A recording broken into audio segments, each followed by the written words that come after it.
سے پہلے تو میں پروفیسر محمد رحمان صاحب کا شکریہ ادا کرتا ہوں کہ انہوں نے جو اتنی بڑی پبلک سروس ایک رحمان انسٹیٹیوٹ بنا کر میڈیکل کالج اور ڈینٹل کالج بنا کر بہت بڑی پبلک سروس کی ہے. تو میں یقیناً آپ نے اپنے معاشرے کو واپس لوٹانے کی کوشش کی ہے جو اس معاشرے نے دیا. اور آپ جیسے لوگوں کے آئیڈیاز جو ہے نا وہ اس نئی پود کے اندر آنا چاہیے, کیونکہ ایک تو عام طریقہ ہے معاشرے کو واپس کرنے کا, وہ طریقہ یہ ہے کہ میں اپنی محنت کروں گا, اپنی روزی بھی کماؤں گا اور اپنے علم کا فائدہ اٹھاؤں گا. اور ایک یہ ہے کہ آپ کو اس سے زیادہ احساس ہو اپنے دل کے اندر کہ جس معاشرے کے اندر زیادہ ضرورت ہے کار خیر کی, اور کار خیر ہر قسم کا ہو سکتا ہے, صرف مال و دولت کا کار خیر نہیں بلکہ علم کا کار خیر بھی ہو سکتا ہے.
Hello, mic test.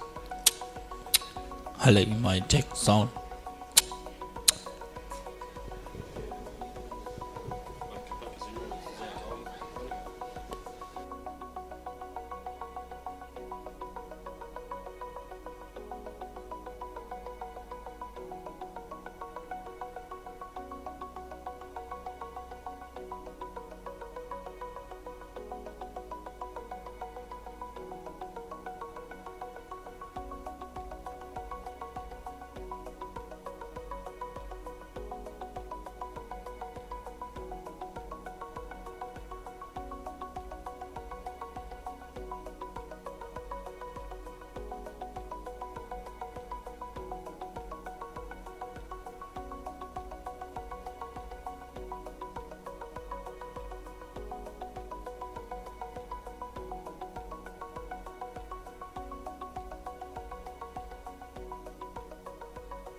सबसे पहले तो मैं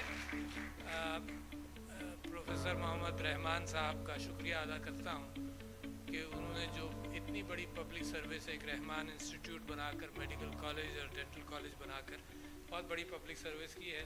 तो मैं यकीनन आपने अपने माशरे को वापस लौटाने की कोशिश की है जो इस माशरे ने दिया, और आप जैसे लोगों के आइडियल्स जो है ना वो इस नई पौध के अंदर आना चाहिए, क्योंकि एक तो आम तरीक़ा है माशरे को वापस करने का, वो तरीक़ा ये है कि मैं अपनी मेहनत करूँगा, अपनी रोज़ी भी कमाऊँगा और अपने इल्म का फ़ायदा उठाऊँगा।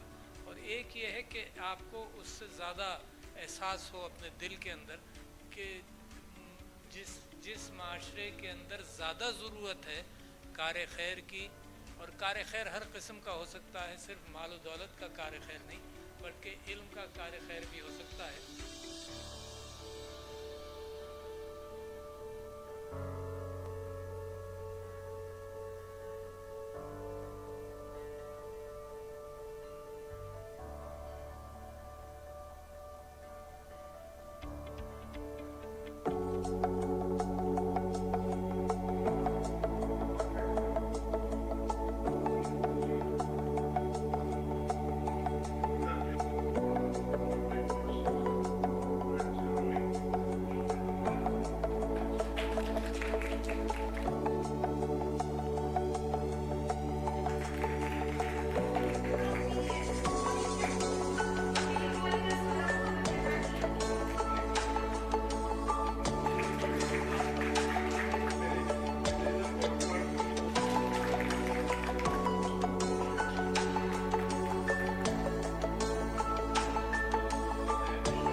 Announce. Ladies and gentlemen, please, our chief guest is here. Please welcome our chief guest, Haji Ghulam Ali, Governor KPK.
Settle down, everyone, please.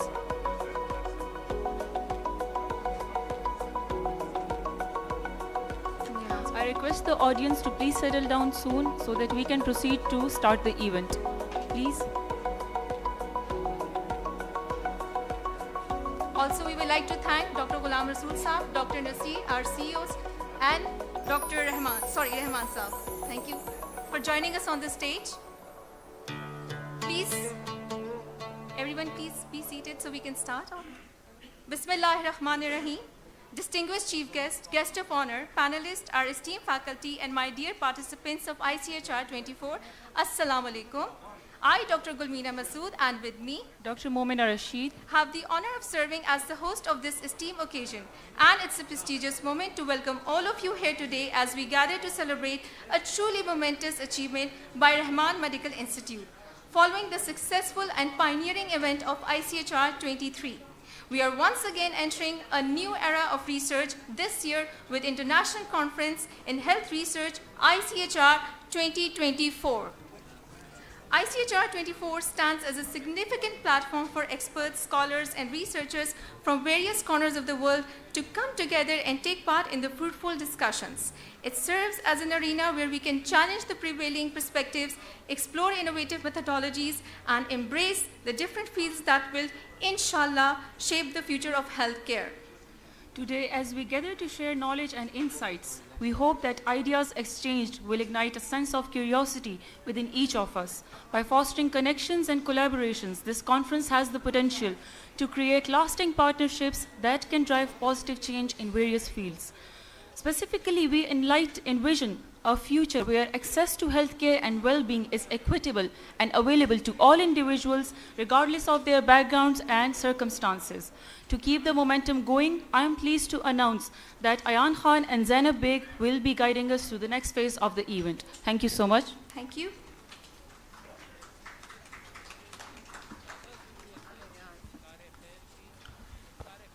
Thank you, Dr. Gulmeena and Dr. Momna. Respected audience, I'm Ayan Khan. And I'm Zainab Beg from final year Rahman College of Dentistry. And on behalf of the Institute, we welcome you to this auspicious ceremony. We request you all to please rise in respect for the national anthem.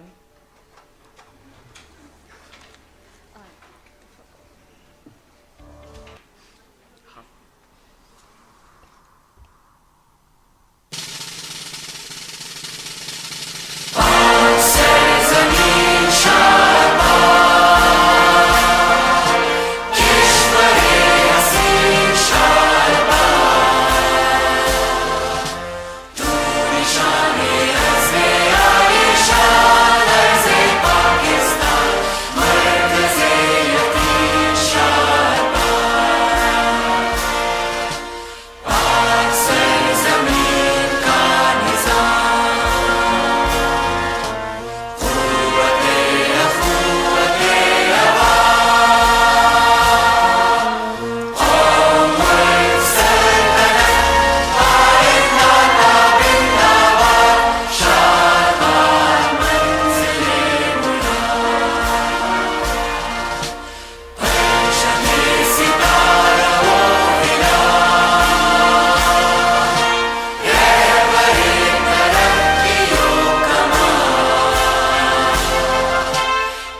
To formally begin the event, we would like to start with the recitation of the Holy Quran.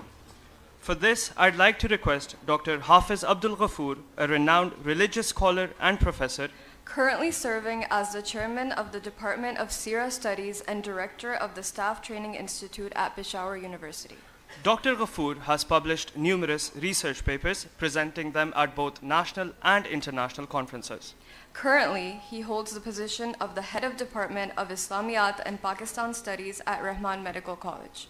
Dr. Ghafoor, if you could please join us on stage.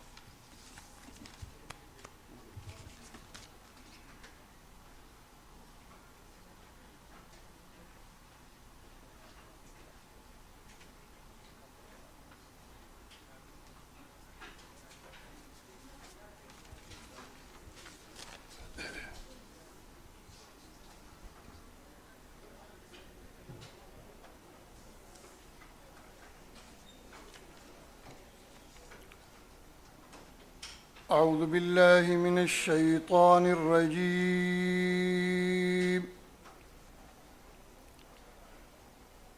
بسم الله الرحمن الرحيم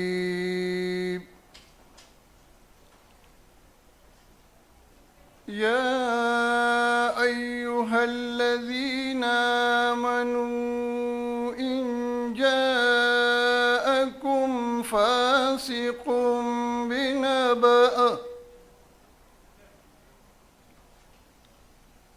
إن جاءكم فاسق بنبأ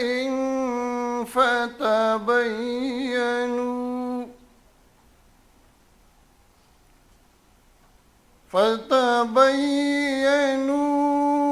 أن تصيبوا قوما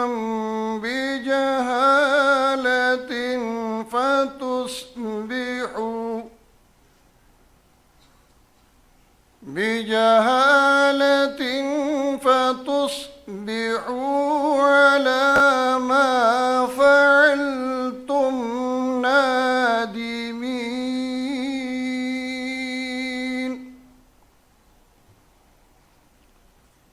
اے مسلمانوں، اگر تمہیں کوئی فاسق خبر دے تو تم اس کی اچھی طرح تحقیق کر لیا کرو، ایسا نہ ہو کہ نادانی میں کسی قوم کو ایذا پہنچا دو اور پھر اپنے کیے پر پیشیمانی اٹھاؤ۔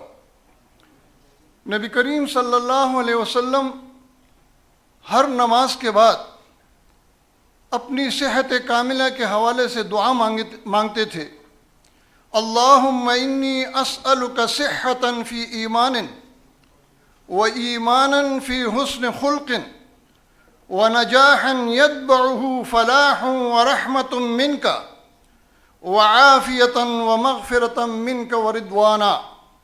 اے اللہ، میں تجھ سے صحت کا طالب اور ایمان کے ساتھ اور ایمان کا طالب ہوں حسن خلق کے ساتھ۔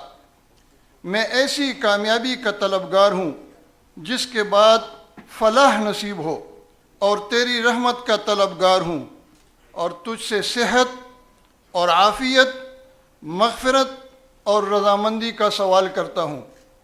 سبحان ربک رب العزت عما یصفون وسلام علی المرسلین والحمد للہ رب العالمین۔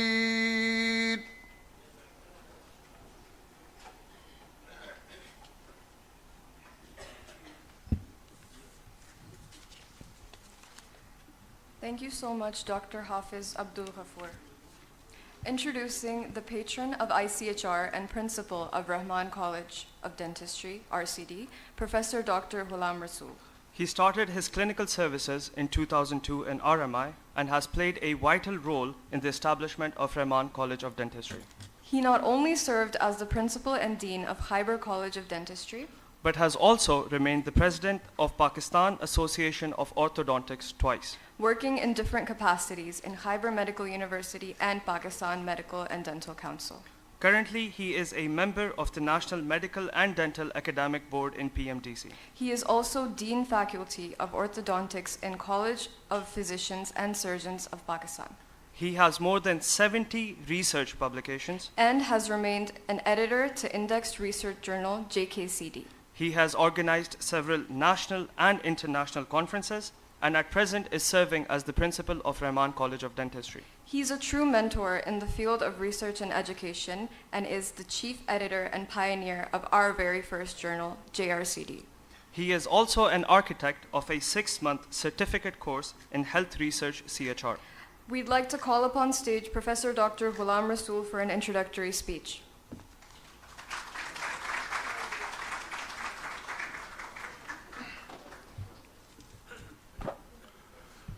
A'udhu billahi minash shaitanir rajim. Bismillahir rahmanir rahim. Honorable Chief Guest, Mr. Ghulam Ali, Governor Khyber Pakhtunkhwa, Professor Dr. Rahman, Patron and Chief of the Conference and Chairman, Rahman Medical Institution, Mr. Shafiqur Rahman, CEO, Rahman Medical Institution, Dr. Nasir Ahmed, Chairman of the Conference ICHR24, distinguished guests, and dear participants. Assalamu alaikum.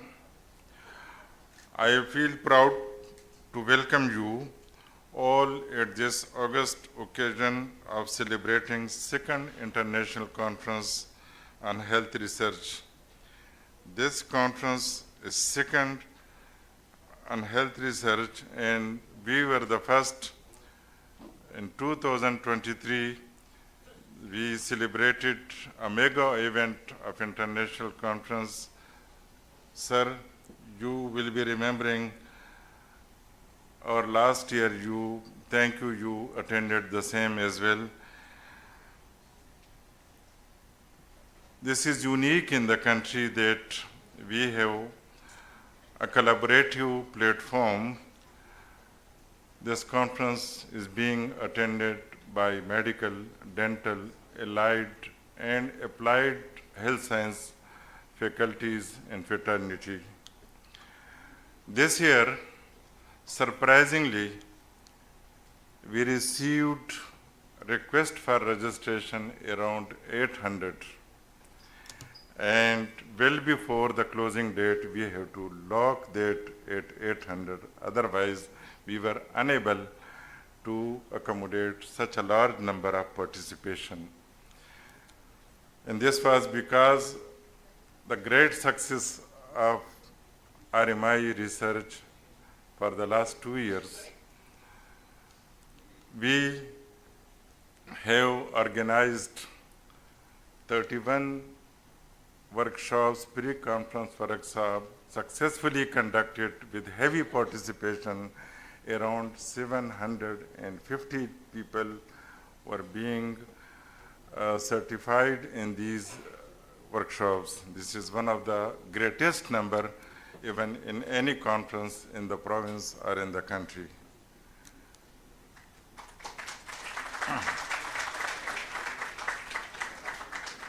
Sir, one of the unique things of this conference that this time we have international collaboration. And in this conference, today, people from Somalia, Ireland, Indonesia, Iraq, Iran, and Qatar are equally participating with us on Zoom. Sir, we have an MOU with Salam University of Somalia, and there is heavy participation from Somalia today with us. And we have received a large number of abstract and poster from Somalia as well.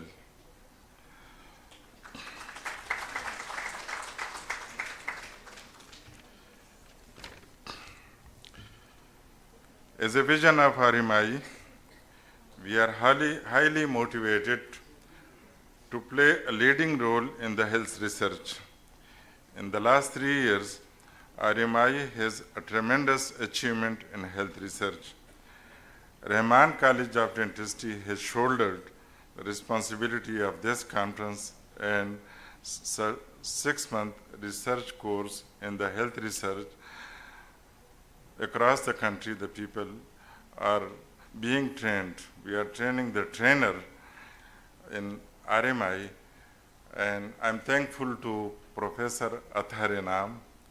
This is the second course with collaboration of Aga Khan University. We have an MOU, and they are extending their full support in these courses and in the conference as well. Thank you, sir.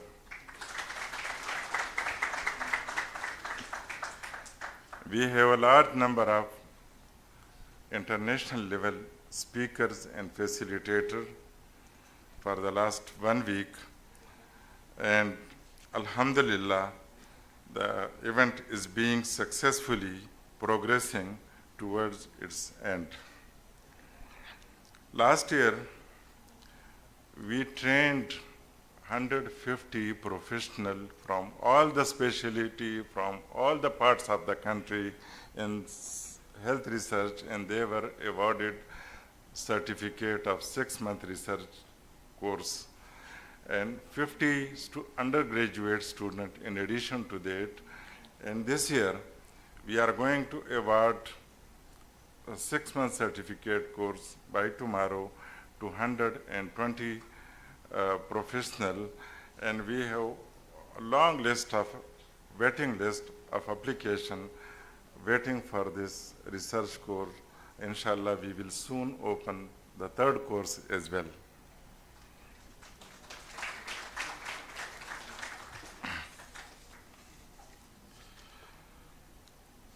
Sir, it is evident that RMI has vision and will too to contribute in the health education and research.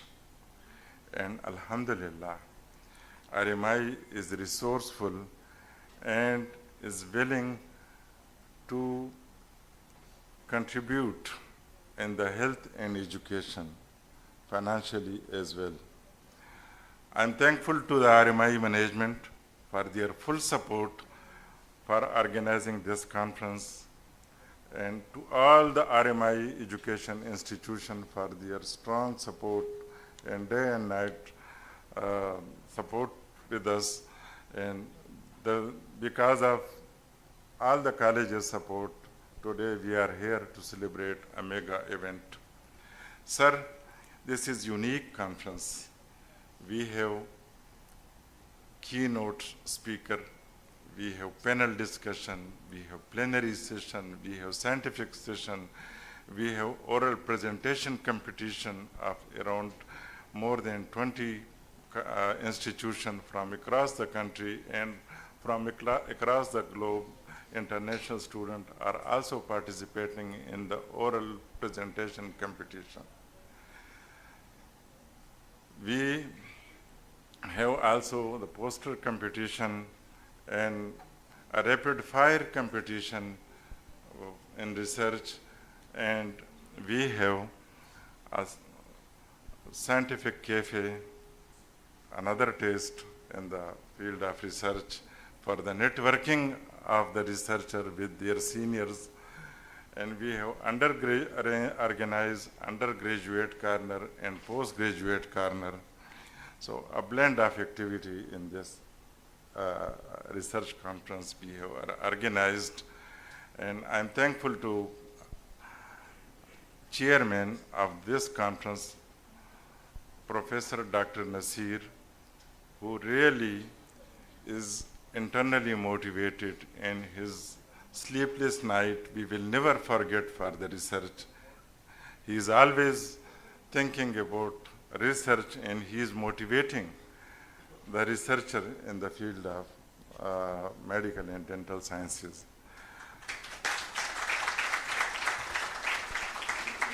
Finally, I would like to express my heartfelt gratitude to the Governor, Khyber Pakhtunkhwa, Mr. Ghulam Ali Sahab. Sir, we are really grateful on a very short notice, and because of your busy schedule, but still you are here with us, and you are always kind. Whenever you call you for RMI functions, you are always there. All the RMI management, chairman RMI, all the guests and participants for their invaluable support and contribution to the International Conference on Health Research. Your presence and dedication to the event have made it a resounding success and has encouraged us. We look forward to your continued support and participation in future events. Thank you all for being a part of this important occasion. Thank you.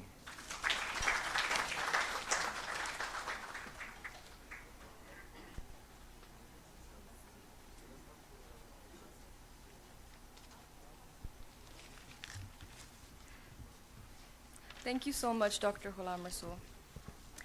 At Rahman College of Dentistry, research is not merely a scholarly pursuit. It is a calling A commitment to excellence. and a testament to our unwavering dedication to the betterment of humanity. For years, Rahman College of Dentistry has been a pioneer in fostering a culture of research and innovation, nurturing generations of healthcare professionals. As we embark on this transformative journey, I am honored to welcome Mr. Shafiqur Rahman, The esteemed CEO of Rahman Medical Institute, whose visionary leadership has propelled RMI to the forefront of healthcare excellence. Please put your hands together for CEO RMI, Mr. Shafiqur Rahman.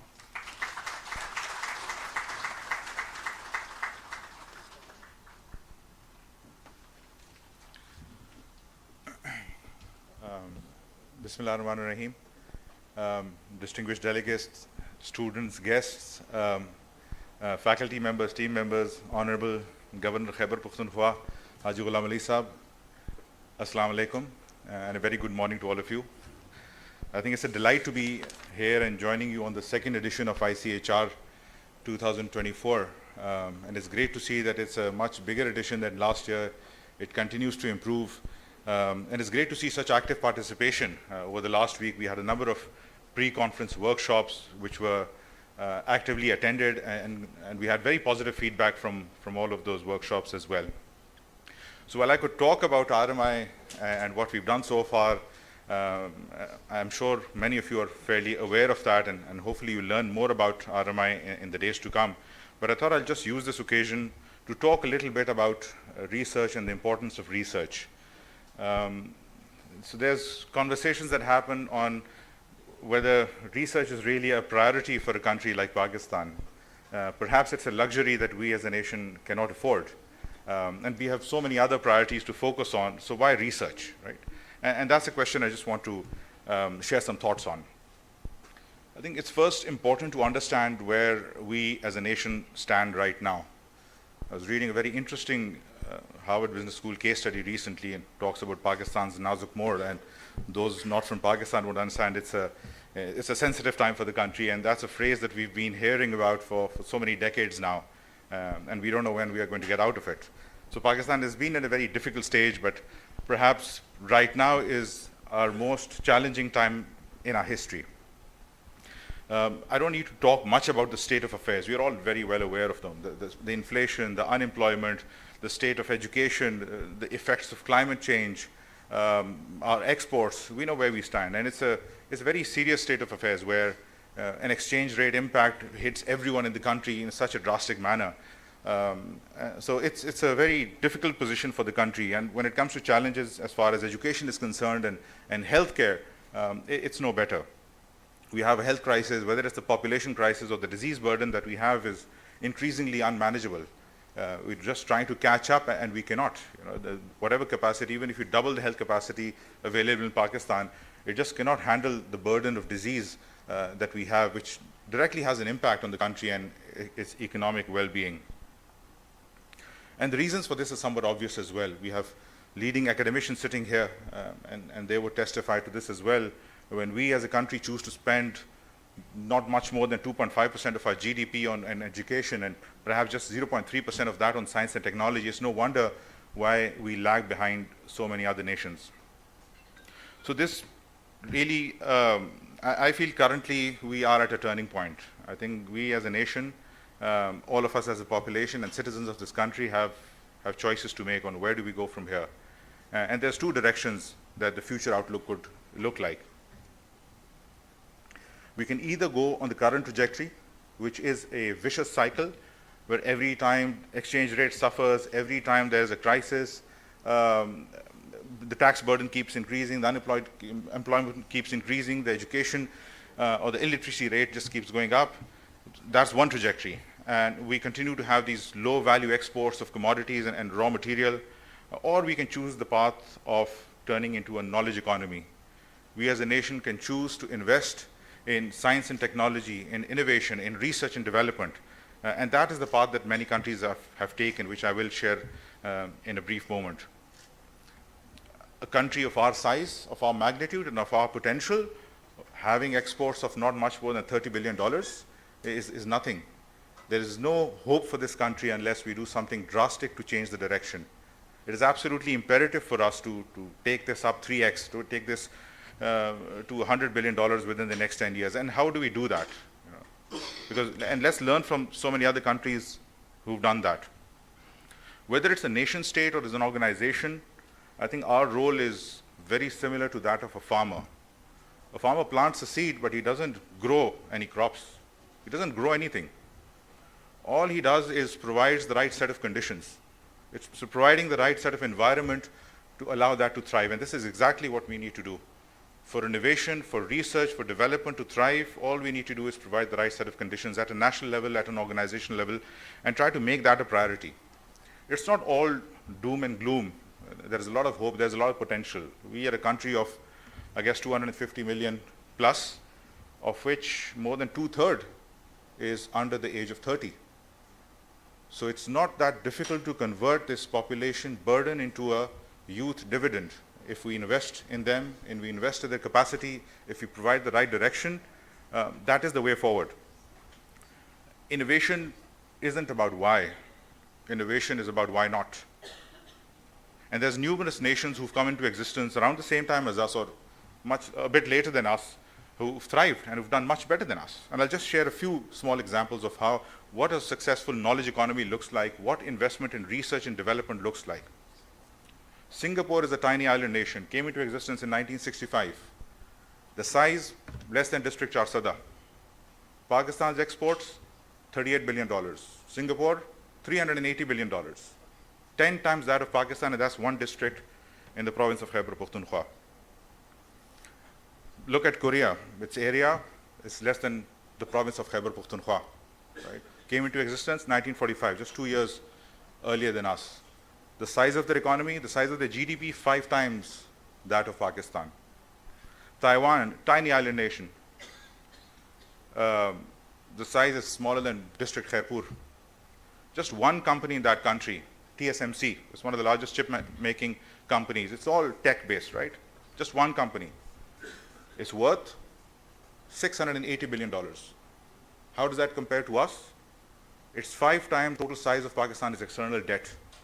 All of this IMF program that we have and all of this debt that we have that we're constantly struggling with and just going down, 5 times that, one company in an island nation smaller than District Khairpur. That is what a knowledge economy looks like. We're living in very exciting times. I mean, artificial intelligence is a buzzword and we keep hearing about this all the time. And I remember when I first heard about AI, and we used to reassure ourselves, it's going to do the monotonous tasks, it's going to take care of the clerical work, it's going to replace accountants, but not the creative ones.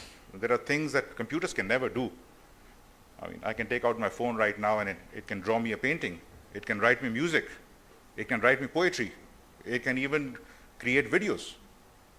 And it's improving as we speak at an exponential pace. I was reading an article recently about a father who said, my son suffered from certain conditions. I took him to all the doctors, did all the tests, and no one knew what's wrong with him. And I just put all of that stuff into ChatGPT and I got a diagnosis, which turned out to be correct. So that's the power of AI. And it's evolving at a pace faster than anyone could imagine. As we stand today, if artificial intelligence delivers even a fraction of what we expect it to deliver, the next decade is going to be the most productive in human history. That's the scale of the opportunity that the fourth industrial revolution presents us right now. And just to give you an analogy, AI to the mind is what nuclear fusion is to energy. It's limitless, abundant, life-changing. The only limit is our creativity, it's our curiosity, it's our desire to bring about a change. AI is not just another invention. It is an infinite inventor.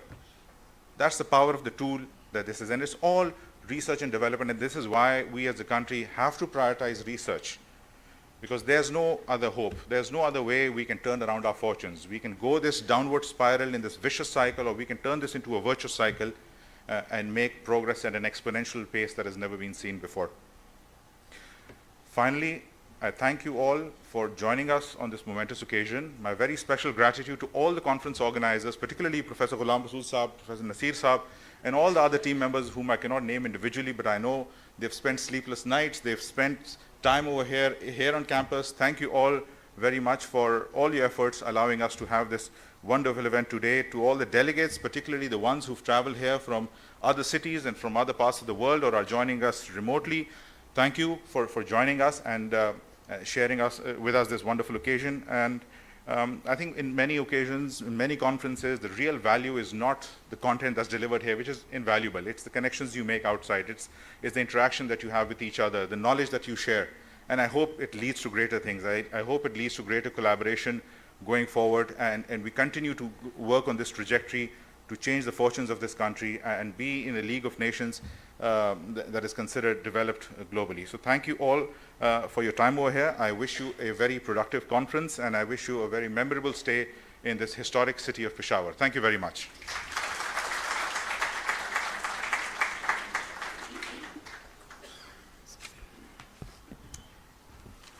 Thank you, Mr. Shafiqur Rahman.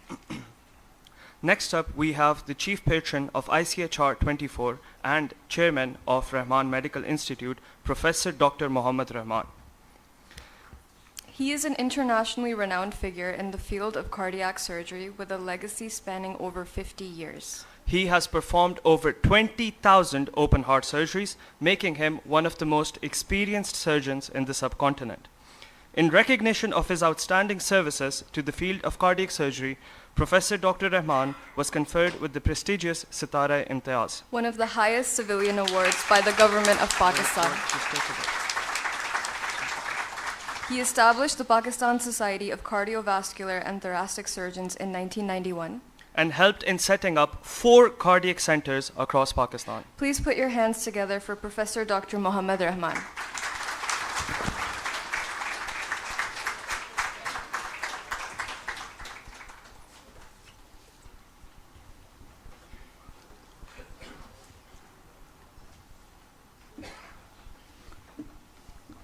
Bismillahirrahmanirrahim.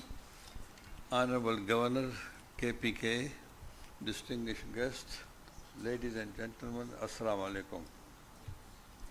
Before I start my speech, I would like to correct you that it's not 20,000, maybe nearly a million, one not such.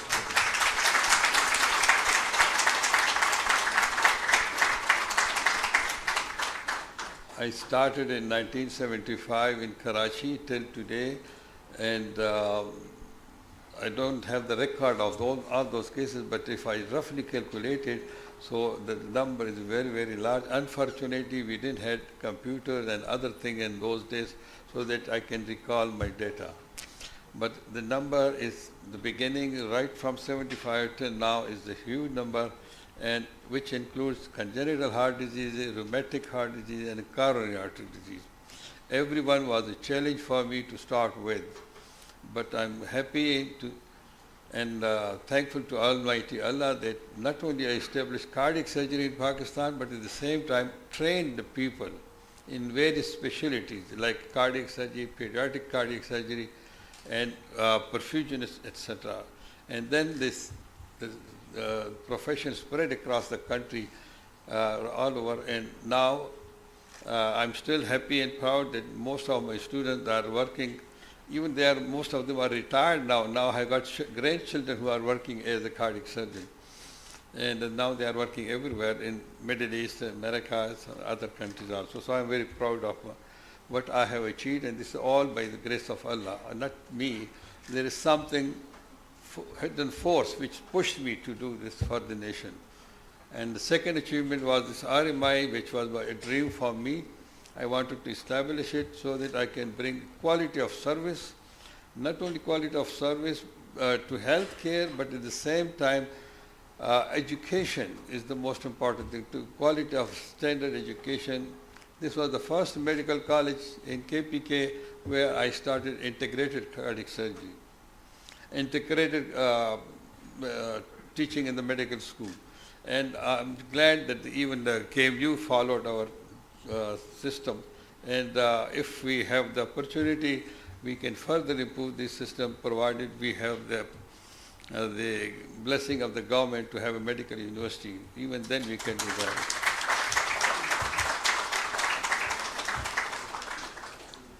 Now, I feel like I didn't learn in my career. I don't know how I did it, the cardiac surgery, practical work, but theoretically, whenever I was thinking about the research and the paper writing, this was the biggest deficiency which I had it. And knowing that my fault and deficiency, I wanted to improve that. And while we were opening this medical college, the first thing which I talked to Professor Mufti Saab and our research department in charge, I forgot his name, but Iftikhar, that my first priority will be to start research in the medical college. And this was the first medical college in KPK to have a research unit in the medical school. And with that,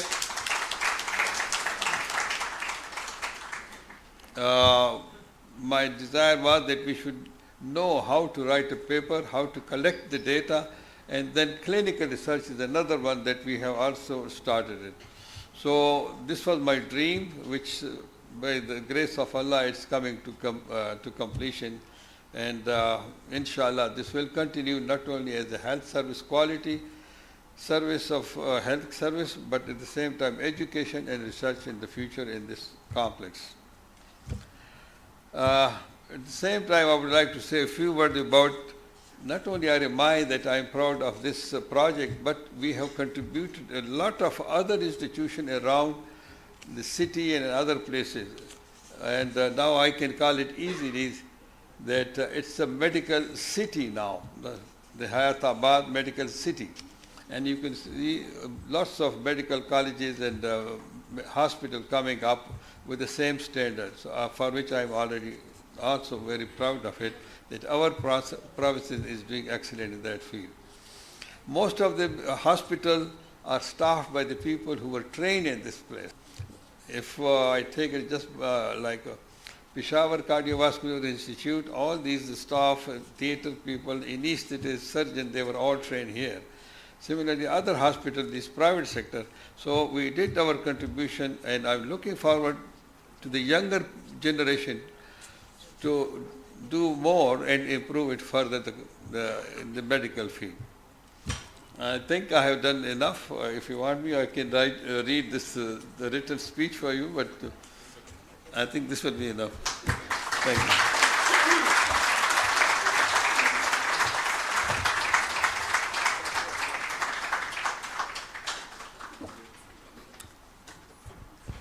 And now with great anticipation and honor, we welcome our chief guest, Governor KPK Haji Ghulam Ali. Mr. Haji Ghulam Ali started as a philanthropist who became Nazim-e-Ala.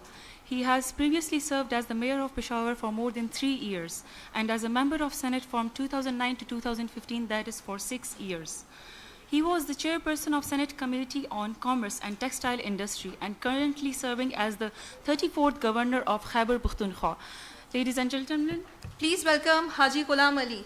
Thank you.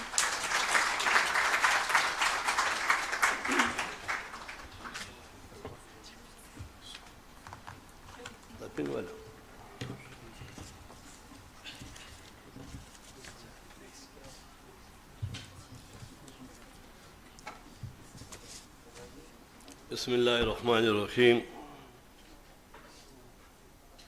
इंतहाई काबिल फ़ख्र قابل احترام professor doctor محمد رحمان صاحب chairman RMI، جناب شفیق الرحمان صاحب، محترم doctor Ghulam رسول صاحب پرنسپل رحمان میڈیکل کالج، اور انتہائی قابل احترام معزز خواتین و حضرات، میڈیا کے بھائیوں، السلام علیکم۔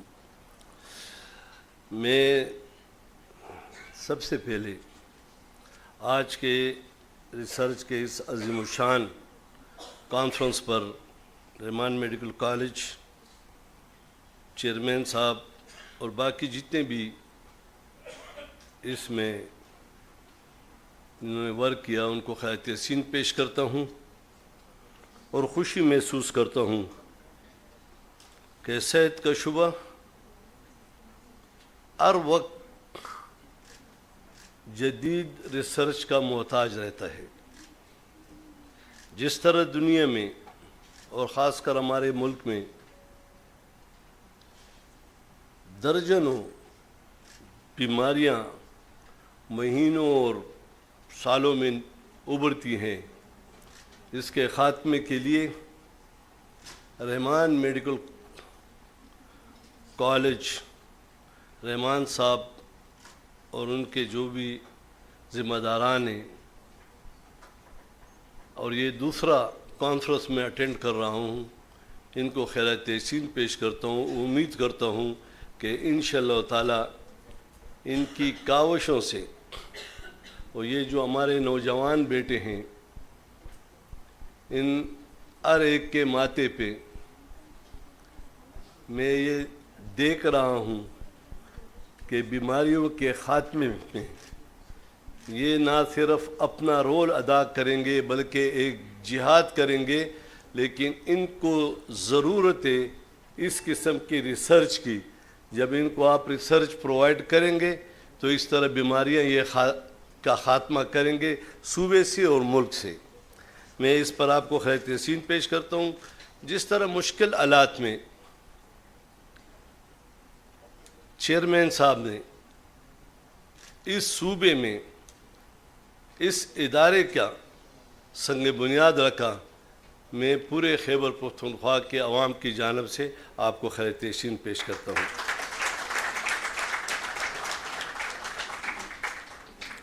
اور وقت کی ضرورت ہے کہ ہم ہر ایک سیکٹر میں، چاہے ہیلتھ ہو، ایجوکیشن ہو، ایگریکلچر ہو، ایگریکلچر کا وی سی صاحب بیٹھا ہوا ہے، جان باغ صاحب، باقی ہمارے ہاسپٹلس کے وہ بیٹے ہیں، اور خاص کر ہمارے انتہائی قابل احترام قاری صاحب، قاری غفور صاحب بیٹھے ہیں۔ خوبصورت آواز سے ہم نے تلاوت ان کی سنی۔ ریسرچ ہر وقت اس کے لیے دروازے بند نہیں ہیں، بلکہ ریسرچ کے لیے محنت، جستجو، لگن آپ کریں گے تو یہ اسٹوڈنٹس کو اس کا جو ضرورت ہے دنیا کو، ان کو منتقل ہوگی، اور یہ جا کے کلینک میں، ہاسپٹل میں لوگوں کی خدمت کریں گے۔ اسی طرح ایجوکیشن میں اس وقت میں جو سمجھتا ہوں بحیثیت ایک کارکن کے، میں ہمیشہ ہیلتھ اور ایجوکیشن کے سیمینارز میں، کانفرنس میں اس لیے جاتا ہوں اور زیادہ جاتا ہوں کہ آپ کے ویژن سے کچھ حاصل کر کے ایوانوں میں یا جہاں فیصلے ہوتے ہیں اس میں آپ کا وکیل بنوں اور او مشکلات کا خاتمہ کروں۔ تو آج بھی ڈاکٹر، پروفیسر، مریض بہترین دیکھ بھال کرتے ہیں، اس میں کوئی شک نہیں، لیکن ہمارے وسائل جو کہ مریض کو، پبلک کو، عام آدمی کو اس کا یہ علم نہیں تو اس میں کوئی شک نہیں کہ اس کا سارا بوجھ غصہ ڈاکٹر پر ہاسپٹل کے انچارج پر ہوگا. تو ہم نے اس کے غصے کو نہیں دیکھنا, اور خاص کر ہمارے ڈاکٹر صاحبان وہ پیار سے ان کی بات سن کر اپنے طاقت قوت اور وسائل کے مطابق ان کو سہولتیں مہیا کریں گے تو اللہ تعالیٰ ان کو اجر عظیم دے گا. میں امید کرتا ہوں کہ انشاءاللہ تعالیٰ آج کا یہ کانفرنس جو ہے یہ نہ صرف میڈیکل بلکہ اس میں اس پہ ریسرچ ہونا چاہیے کہ ہم پاکستان میں خصوصاً دنیا بھر لیکن خاص کر پاکستان میں ہمارا میڈیکل اور ایجوکیشن کا شعبہ ہے جو ہے وہ اس کا بہت زیادہ ان دو سیکٹر کو ضرورت ہے, ریسرچ کے اسٹوڈنٹس کو جدید سہولیات مہیا کرنے کے اور باقی جو فیسیلیٹی ہے ان کو مہیا کرنے کے لیے, کیونکہ یہ آگے جا کے ملک اور قوم کا خدمت کریں گے. اور اس کے لیے جو بنیاد آپ نے مہیا کی, چیئرمین صاحب پوری پاکستان کے عوام لیکن خیبر پختونخوا کے عوام دل سے آپ سے پیار کرتے ہیں اور آپ کو خیر تحسین پیش کرتے ہیں, اور انشاءاللہ تعالی ہم آپ کو ستارہ امتیاز ملا ہے. اس بار میں ریکمینڈ کروں گا کہ آپ کو ستارہ خدمت بھی دے دوں, کیونکہ آپ نے جو خدمات انجام دی ہے اور خاص کر اپنے شعبے میں, تو ہم آپ کو خیر تحسین پیش کرتے ہیں. اور انشاءاللہ تعالی مجھے جہاں بھی ضرورت ہو, چاہے گورنر ہوں یعنی ایک سیاسی کارکن ہوں, اور 42 سال سے اس مختلف پوسٹوں پہ چلا آ رہا ہوں, ہم ایک ہے اس صوبے کو, اس شہر کو, اس ملک کو مشکلات کے خاتمے میں ہر ایک نے اپنے طاقت اور قوت کے مطابق رول ادا کرنا ہے. چونکہ چیئرمین صاحب کا, شفیق صاحب کا, جان بخش صاحب کا, سلیم صاحب بیٹے ہیں, کبھی کبھی ہم اس کے ہاسپٹل میں جاتے تھے علاج کرنے کے لیے. آپ کا طاقت اور قوت ہم سے بڑھ کر ہوگا اس چیزوں میں, لیکن اس کے لیے جو سہولیات ہے اس کو مہیا کرنا میں اپنا فرض سمجھتا ہوں, اور انشاءاللہ تعالی جو بھی مشکلات ہیں وہ اس کے خاتمے میں ہم آپ کے ساتھ ہیں. آج کے اس عظیم الشان کانفرنس پر آپ کو خیر تحسین پیش کرتے ہیں, اور اس میں ہمارے 2 بھائی, ایک عراق سے ہمارے بھائی آئے ہوئے ہیں اور ایک ایران سے, ایران کے اپنے بھائی آشم طالب, اور دوسرا ایران سے جو ہمارے آئے ہیں علی طالب. دونوں کو میں خیبر پختونخوا میں آنے پر خوش آمدید کہتا ہوں. خیلی خوشحال شدیم کہ شما اینجا آمدی یہ کانفرنس اٹینڈ کری. Welcome to Pakistan, welcome to Khyber Pakhtunkhwa. میں آپ سب کو تحسین پیش کرتا ہوں. اللہ تعالیٰ آپ کے عمر میں, آپ کے نالج میں مزید برکت ڈالے کہ اس صوبے کے پسماندہ لوگوں کی خدمت کر سکیں, اور اس طرح گلدستے آپ تیار کرتے رہیں کہ یہ جا کے ملک کے مختلف ہاسپٹل میں اپنا طاقت اور قوت کے مطابق دکھ انسانیت کی خدمت کر سکے. میں آپ کو, آپ کے پوری ٹیم کو خیر تحسین پیش کرتا ہوں. میں تمام جتنے بھی ہمارے بہن بھائی, ڈاکٹر صاحبان, ہمارے بہت بڑے سینئر بھائی بیٹے ہیں, ان کو LRH کے ہمارے دوست بیٹے ہیں, ان سب کو خیر تحسین پیش کرتا ہوں اور شکریہ ادا کرتا ہوں, اور دعا گو ہوں کہ اللہ تعالیٰ آپ کو, آپ کے اس ادارے کو مزید ترقی دے اور لوگوں کی خدمت کی طاقت اور قوت دے. آمین. وما علینا البلاغ.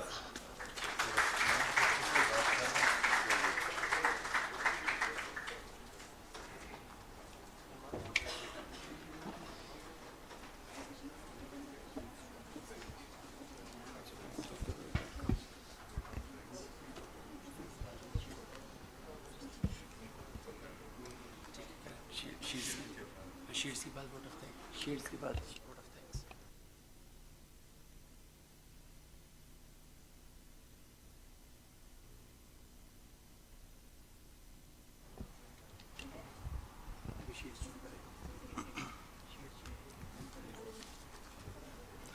Thank you for your time, sir.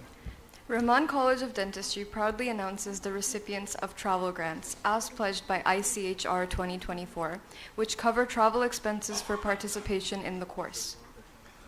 We request Governor Haji Ghulam Ali to please give the awards. Dr. Nasir, if you could please join us on stage to announce the recipients of travel grants.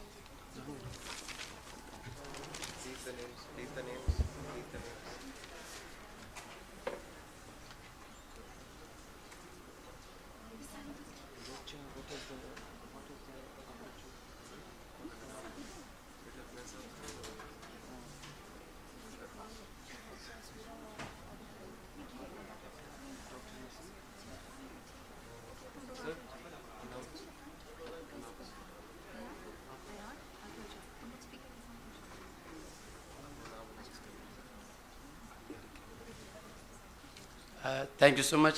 First of all, we are going to announce 2 travel grants. Travel grants are just to facilitate the participants from the different areas. They applied for travel grants to participate in this conference. So first of all, Ali Talib Hashim from Iran. We are going to award him travel grant.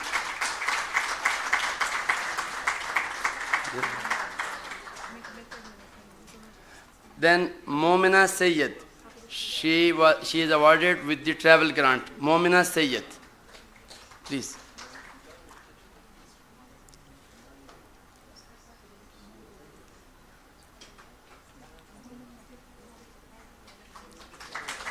Thank you.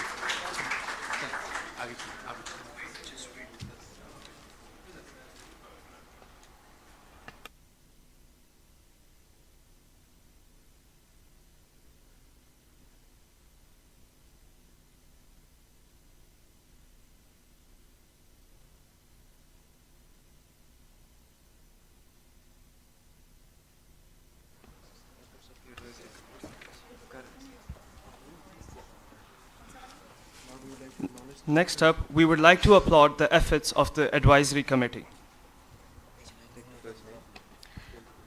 Should I say it? Professor Dr. Bakhtiar Zahid, Dean, Undergraduate and Postgraduate.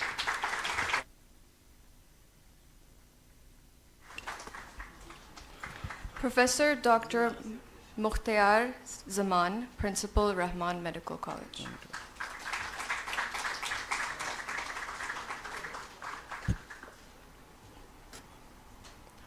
Professor Dr. Iftikhar Qayyum, Director Research.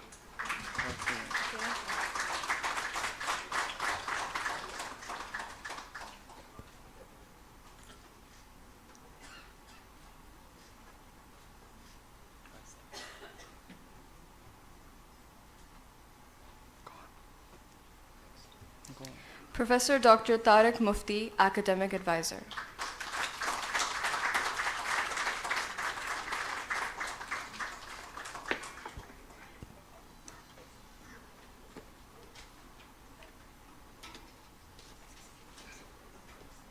Dr. Mohammad bin Afsar Jan, Dean, Allied Health Sciences.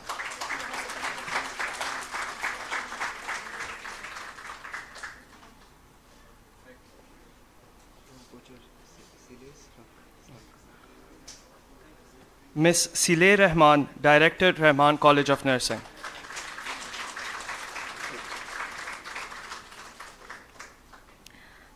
Mr. Muhammad Zakir, Director of Planning.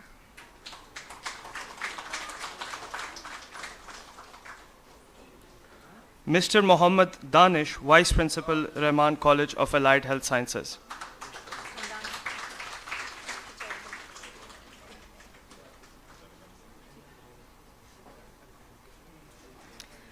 Professor Dr. Aurangzeb, Principal, Rahman College of Nursing.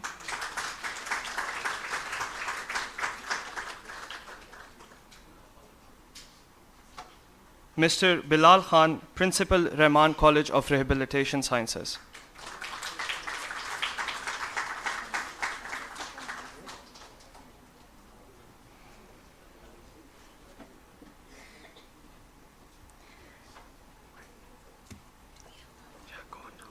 Dr. Nasir Ahmed, Chairman, ICHR.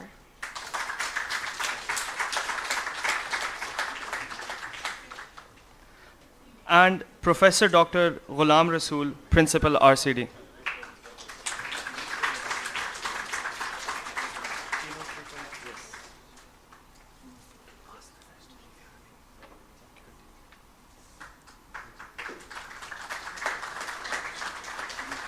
We'd also like to thank our keynote speaker and panelist, Professor Dr. Syed Athar Inam.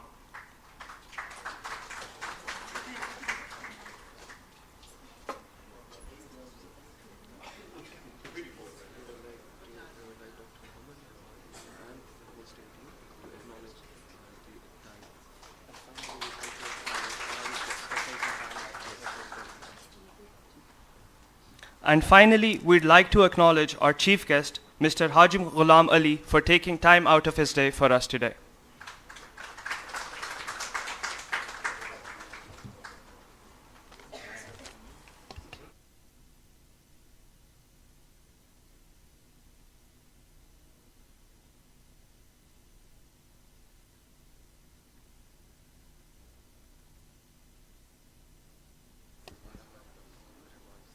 And finally, the chairman of RMI, Dr. Rahman.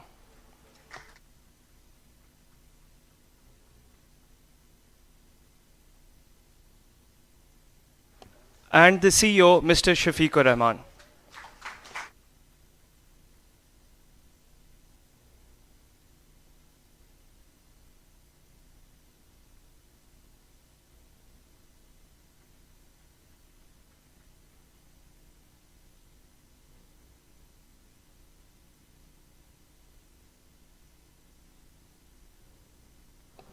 Thank you everyone for your time. Okay. Everyone, please remain seated. We would like to take a moment to appreciate Governor Mr. Haji Ghulam Ali, and due to unforeseen circumstances, he won't be able to stay for the rest of the event. However, the rest of you, please remain seated. Once again, thank you, sir.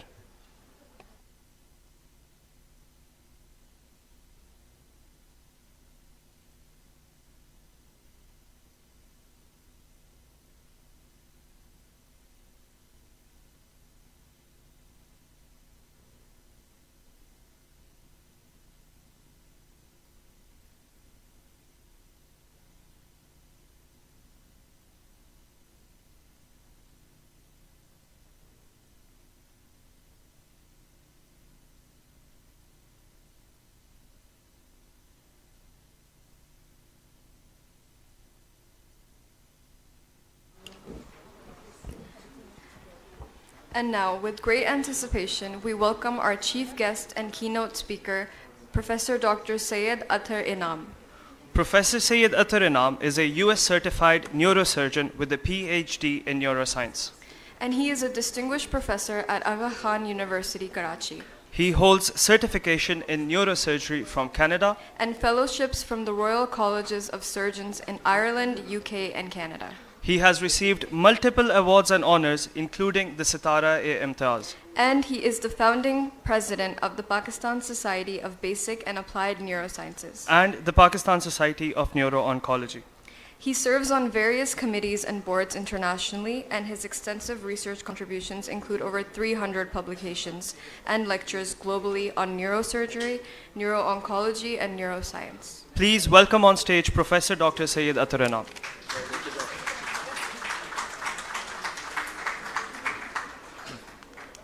Assalamu alaikum. Assalamu alaikum. Thank you. And good morning. So those who are from AQ, you know that I'm kisko copy kar raha hu main. the Dean Adil Haider, right? Okay. So, well, thank you very much for staying behind and not following Governor and chale jate aap log bhi. So, while we put the slideshow together, I just wanted to take a moment to reflect on that what a wonderful place Peshawar is, the hospitality, the beauty of the city. आज सुबह मैं सुबह उठ के देख रहा था मैं तो हरियाली इतनी है तो दिल नहीं चाह रहा मुझे कराची जाने का वापस. But I've been in Peshawar at least maybe 5 or 6 times in last 12 or 18 months. So never visited that many times any city in my life in Pakistan as I have been visiting Peshawar. So thank you very much for inviting me, and I think Professor Nasir is not here, and Professor Nasir is here. Thank you, Professor Nasir. Thank you very much for inviting me, Professor Ghulam Rasool, and all the obviously Chairman Professor Rahman for actually staying here to listen to this talk, and all the distinguished guests. But I say that actually all of you are distinguished guests. That's the way I look at it. No one is undistinguished. So the talk today is basically following on this topic, and I just gave that as a theme. I talked with Dr. Nasir a few days ago, and he said, no, just stick with this. So that's what I'm sticking with. What I will do is I will try to give you an understanding of global health, what it really means, give you some examples, some inspirational things. And since I'm a neurosurgeon and I focus on brain tumors, so I can't do research on everything, but I will use the things that I have done in my career as an example to highlight what are the issues in global health, where do we stand in that perspective, and what can be done to improve the research, and from research they improve the healthcare in this country.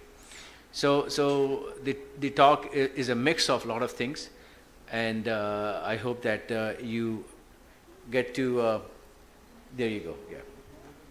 Do we have a आप बिल्कुल पहले भी जा सकते हैं क्या?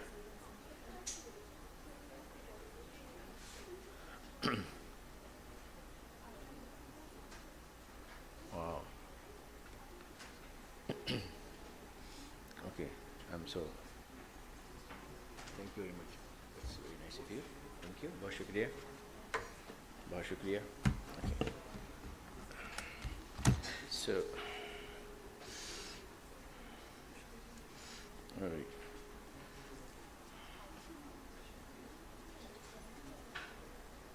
All right. So now that I've already done the introduction and all that thing, and it's good to see a lot of familiar faces and a lot of faces that I am seeing for the first time. But I'm sure this will be an interesting talk. So, yeah, I keep on showing this picture because I don't think anybody has taken a picture like that of their home institution from an airplane. So, this is unique. Yeah, we were landing in Karachi airport, and I just took this picture, Sari tareefein iPhone 14 ki hain. Acha. So what is the global health? So global health, basically, it's a big elephant. So we have limited views, and somebody can grab a tail of an elephant, or somebody can grab a trunk of an elephant, and somebody can grab a foot of an elephant, and have different impression. So we need to step back and look at the global health. So global health, I've divided into 5 parts. The orange color I've tried to emulate from the orange color of ICHR24. Whoever designed it, it's a good color. So it's 5 things. One is infectious diseases, and infectious diseases we're talking about all the communicable diseases, and there is measles and TB that's coming up, antimicrobial resistance, and then we went through this COVID virus, so that's all comes into that. The non-communicable diseases, those are actually a major burden now, and non-communicable diseases, there are 4 of them, main ones. One is cardiovascular, one is neoplasm, one is diabetes, and one is respiratory illnesses. And then mental health is becoming a separate global health issue. Environmental occupational health is something that we need to be aware of, because it's something that doesn't come to the surface so often. And then health equity and access. That is the major global health issue that I have focused on. If you look at the number in terms of numbers, the infectious disease that costs about a couple of $3 trillion every year, the cost on the global population. The non-communicable diseases, we will be spending about $47 trillion in the next 10 years by the Harvard Project report. And in the mental health, it's again $1 million or so based on anxiety and depression that people get and suicides and things like that.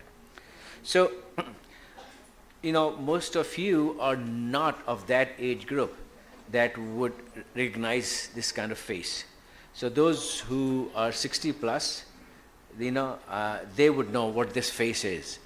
And so जो लोग हाँ हिला रहे हैं, हाँ कर रहे हैं, automatically they are in 60s, right? So ख्वातीन नहीं कर रही हैं ऐसे नहीं, they are saying no, I didn't see that, right? Okay. So I had my relatives actually, my close relatives who had these kind of things. Now this is from smallpox. Smallpox used to be a significant killer. So they would tell me stories. The whole village will just be, पूरे गांव जो है वो population मर जाती थी जब एक दफ़ा smallpox का epidemic आता था, and it was a major issue for centuries. There's a virus over here that you see on this one, and sorry, okay, yeah. So you see, this is the virus over here, and this is the last case of smallpox in late 1970s. A lady named Parker, she was in England, and that's a different story. How did she got it? But the thing is that this was a reality that we dealt with, if not me, my parents dealt with, and my grandparents. But now it's gone. So this is what the value of research is. Think about it. I mean, it would kill. I mean, the whole village will be wiped out by this epidemic, and then something happened that it did not, and that was all based on research. The story of that goes, a few centuries ago. Edward Jenner is very well known for coming up with this vaccine. But even before Edward Jenner, there were different localities, even in Caucasus region and China and other places, where they realized that if you take the pustule of a smallpox patient and use that pustule from that to scratch skin, you would create an immunity against that. And that a lot of people were doing that. Now there was a mortality associated with that, because about 1 to 2% would die when you give them that infection. But then when they would get the infection through their lungs, they would be able to survive that. Compared to that, if the infection comes through the lungs, you can have a mortality of 50% or so. So Edward Jenner basically was looking at that. He was a young orphan kid, and in 1796, he was able to actually come up with this idea that I can actually not use the pustule fluid, but actually I can use a similar cowpox that we see in the udders of cows, and that's a cowpox. And there was some cross immunity. So that was something that came up. But then there's a history behind that also, of at least a century, where people would, looking at different things. He was the one who was able to popularize that. And then from there onward, it was a matter of just further improving on that one. So this cartoon, I remember seeing it in my textbook when I was in high school in Hassan Abdal. So this cartoon reminds me that there was a lot of resistance against that at that point also. So if you notice in here, he's putting a vaccine over here, and then he did put a vaccine, and this man is growing a cow over here, and a cow over here, and a cow is coming out from his anus, and there's another man who's a cow coming from his mouth, and people are upset with him. So does it remind you of something similar in Pakistan currently? Yeah, polio, right? People always talk about that, right? So you always get this resistance whenever you talk about progress, when you talk about something new. But then the vaccine development started in 1796, and then in the 19th and early 20th century, they changed the source of the vaccine. In 59, WHO came with a big plan across the world. In 1967, there were 300 million years, over 10 years, mass vaccination campaigns, and surveillance was started. In 1970s, ring vaccination was started, where you would, vaccinate all the people around one case, so that it does not spread out. And then the last case was done in Somalia, May 8, 1980. It was officially declared that this is eradicated. So it's a journey of about a couple of 100 years at least. And even before that, things were going on. So don't expect that your research is going to give a result to you at that time, in that 60, 70 years of your professional life. It won't. But then, as I think our CEO, Mr. Shafiqur Rahman, said that you put a seed in there and let it grow, and that grow, it can go for a long time. So factors contributing to this success was global collaboration. The points that I've written over here, they're the recurring theme that will come to you again and again. Global collaboration, surveillance and containment, public health and infrastructure, and political commitment. That's an important aspect. So the challenges in global health research are mainly threefold. I mean, one can put a lot of other challenges also, but there I would say major are the three ones. One is resource allocation. The other one is collaboration. And the third one is data and technology. So these things are a major challenges. If you really want to move forward, you have to focus in these things. Now, for example, collaboration. Now, there was, you probably remember these pictures, in Congo Republic, this Ebola virus in 2018 to 2020, there was another epidemic, and how they managed it. So the vaccination over there was also a problem, and there was a lot of resistance. But then what they did, they collaborated with epidemiological sciences, they collaborated with behavioral sciences people, they collaborated with the different politicians. So it was a collaboration that eventually brought this thing under control, and it was contained. So that's what is the value of is the power of collaboration. Don't forget that. But in terms of finances, we really are in a very bad shape, and there's a rule that is called 10-90 gap. So the 10%, the 90% of the allocation of finances for the health research goes to 10% of diseases, and that applies to the high income countries, and that is a major issue. So more than 70 billion is spent each year in the world on research and development of new drugs, for example. But then those drugs, they are beyond our reach. If you look at this picture over here, you notice that in high income countries we have cardiovascular issues and cancers and things like that. But then you come to Southeast Asia. Over here, we see much more cardiovascular diseases. We are talking about death per 1,000 adults in a productive age. So death per 1,000 adults is much higher in Southeast Asia, and that is from the cardiovascular diseases, from cancers, and then from injuries, from AIDS, from other maternal causes and things like that. AIDS becomes a major issue in Africa. So every part of the world has different problems, and they are looming much bigger. But then the focus of all the research, and I'm not supposed to blame those who are doing the research in that part of the world, is focused because that's where the money is. So focus is on HICs. And even in HICs, if you look at it, the $1 billion, there are about 2.1 trillion dollars were spent in healthcare in 2006. This is a little old data, but only a small fraction of that was spent in healthcare research. Now, coming to look at our numbers, so this is for our coming year, 2023 budget over here, and if you look at it, our total outlay of resources is about 14.46 trillion rupees, which is about $51 billion, and the expense that we are going to project, you have about half of that is going to take care of the interests. And there are a lot of other expenses which could have, come down. Unfortunately, in health sector, we are only putting in 0.16%. That's it. And of that 0.16%, you can imagine how much will go for research purposes. So the issue is that we do not have enough research activity because we do not have enough funding. And we need to find answers how to avoid that. I don't think in our lifetime we will be able to see this mindset of putting so much money in other, I would say, irrelevant things versus putting it in education, training, and research and health. So because of that low finances, what we see over here, if you look over here, this is the population, this is the DALYs. So I think you guys know about DALYs. Is this disability adjusted life years, right? So those who die early because of a diseases or those who become disabled, that's a loss population, right?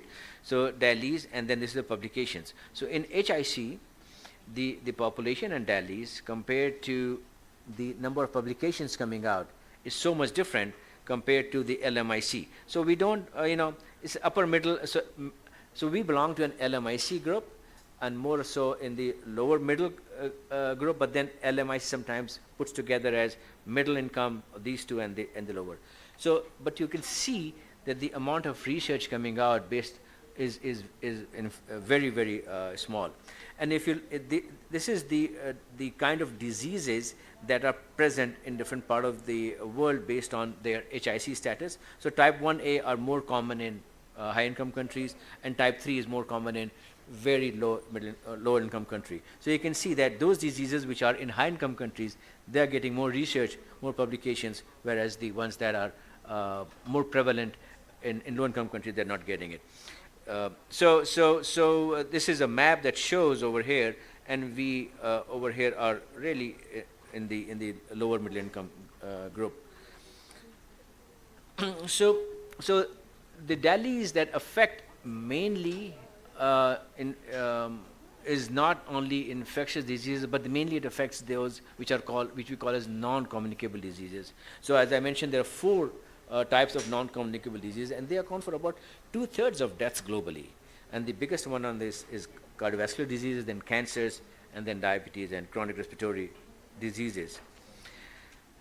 In Pakistan, this was published a couple of years ago by our government, and if you look at it, in here, this is the cardiovascular disease burden.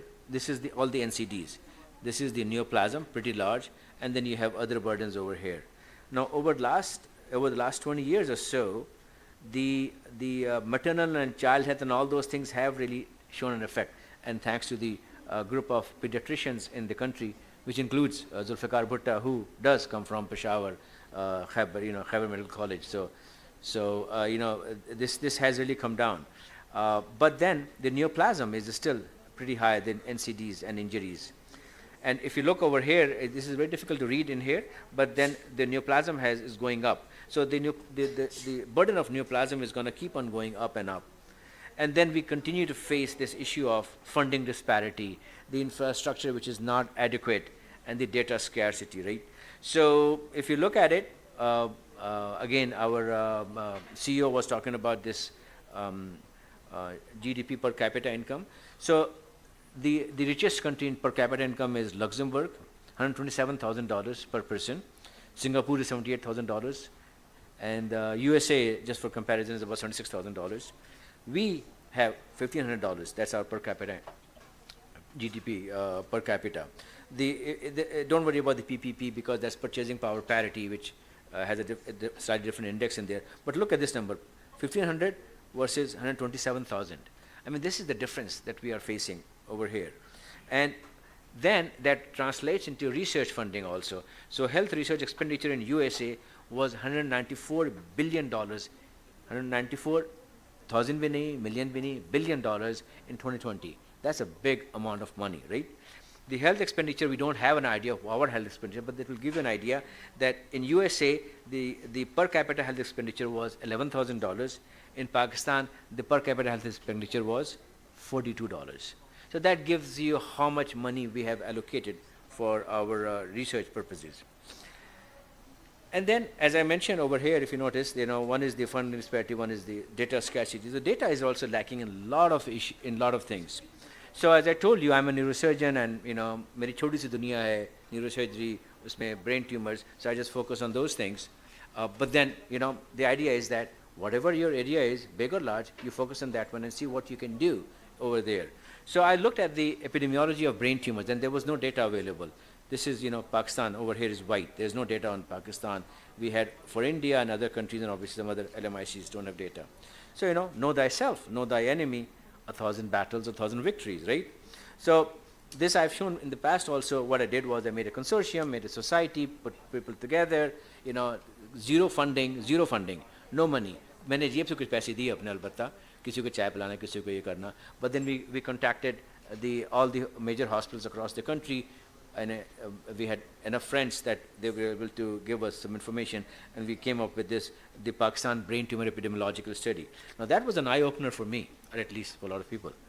And we are still, although we have published it, we are still looking at it and trying to understand what is the nature of that animal, just like in a big hathi. So if you look at the brain tumor histopathology, that's different from rest of the world.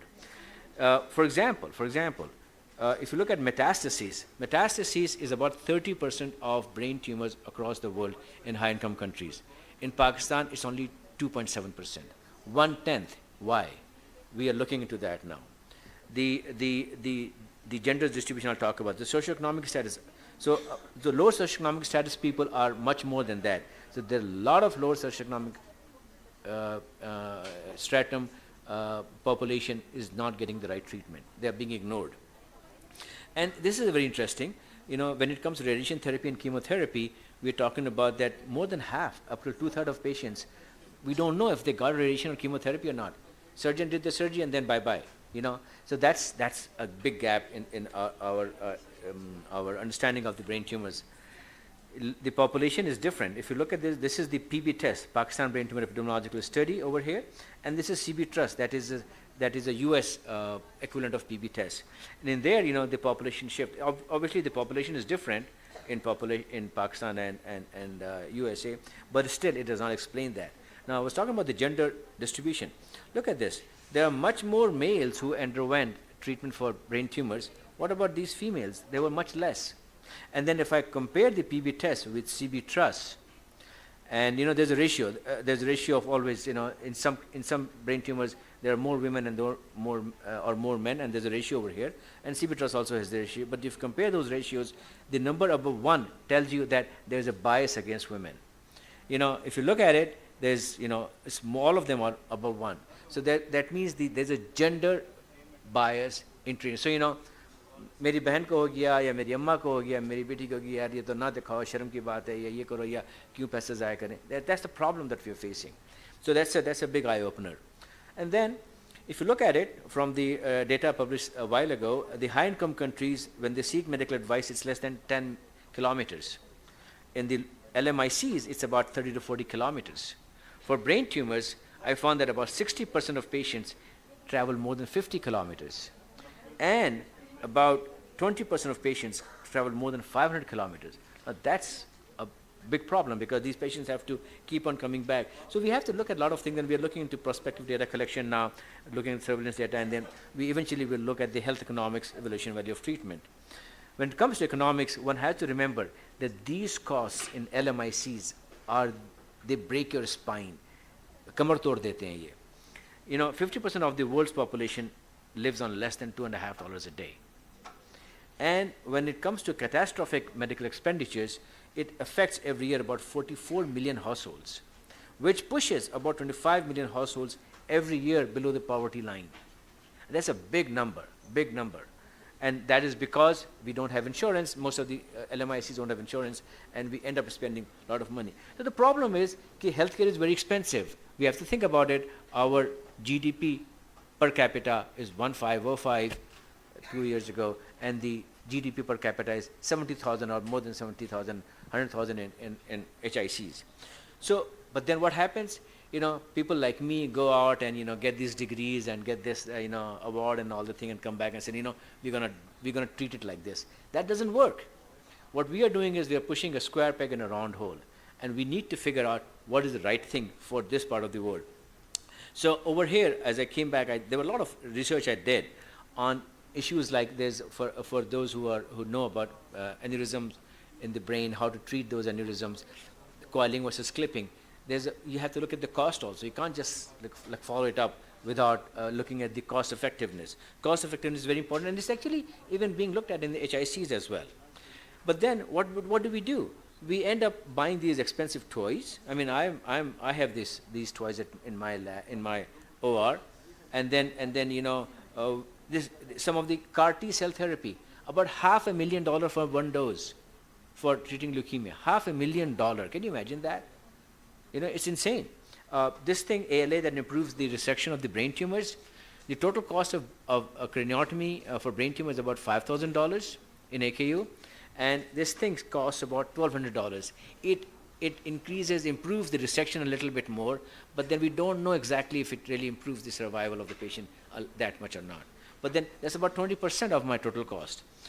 This Gliadel wafers, I used to use that very often in USA, and I don't use it over here because the cost of this Gliadel wafer, which is an alkylating agent you put in the brain tumor after you resect it, is about $11,000 to $12,000. The total survival because of that is 1.3 months. That is ridiculous to spend that much money, and that was the reason that I have shown this picture in the past. These are the two major examples. A poor man coming from up north, not enough resources. His son was going to sell everything to support him, but then I would have given him only 9 more months of average survival, and then that person's children would have been out of school. Or this lady coming to me and getting excellent resection, but then not able to follow up with me because distance travel. So the two main issues of public health issues in these is one is affordability, the other one is access. When it comes to surgery, only recently we have started to come up with this idea that it is important, and again Zulfikar Bhutta, I have to give him credit. He was the one who made us come together and produce this journal about the unmet need for surgery in South Asia. So if you look at the budget is about more than $4 billion.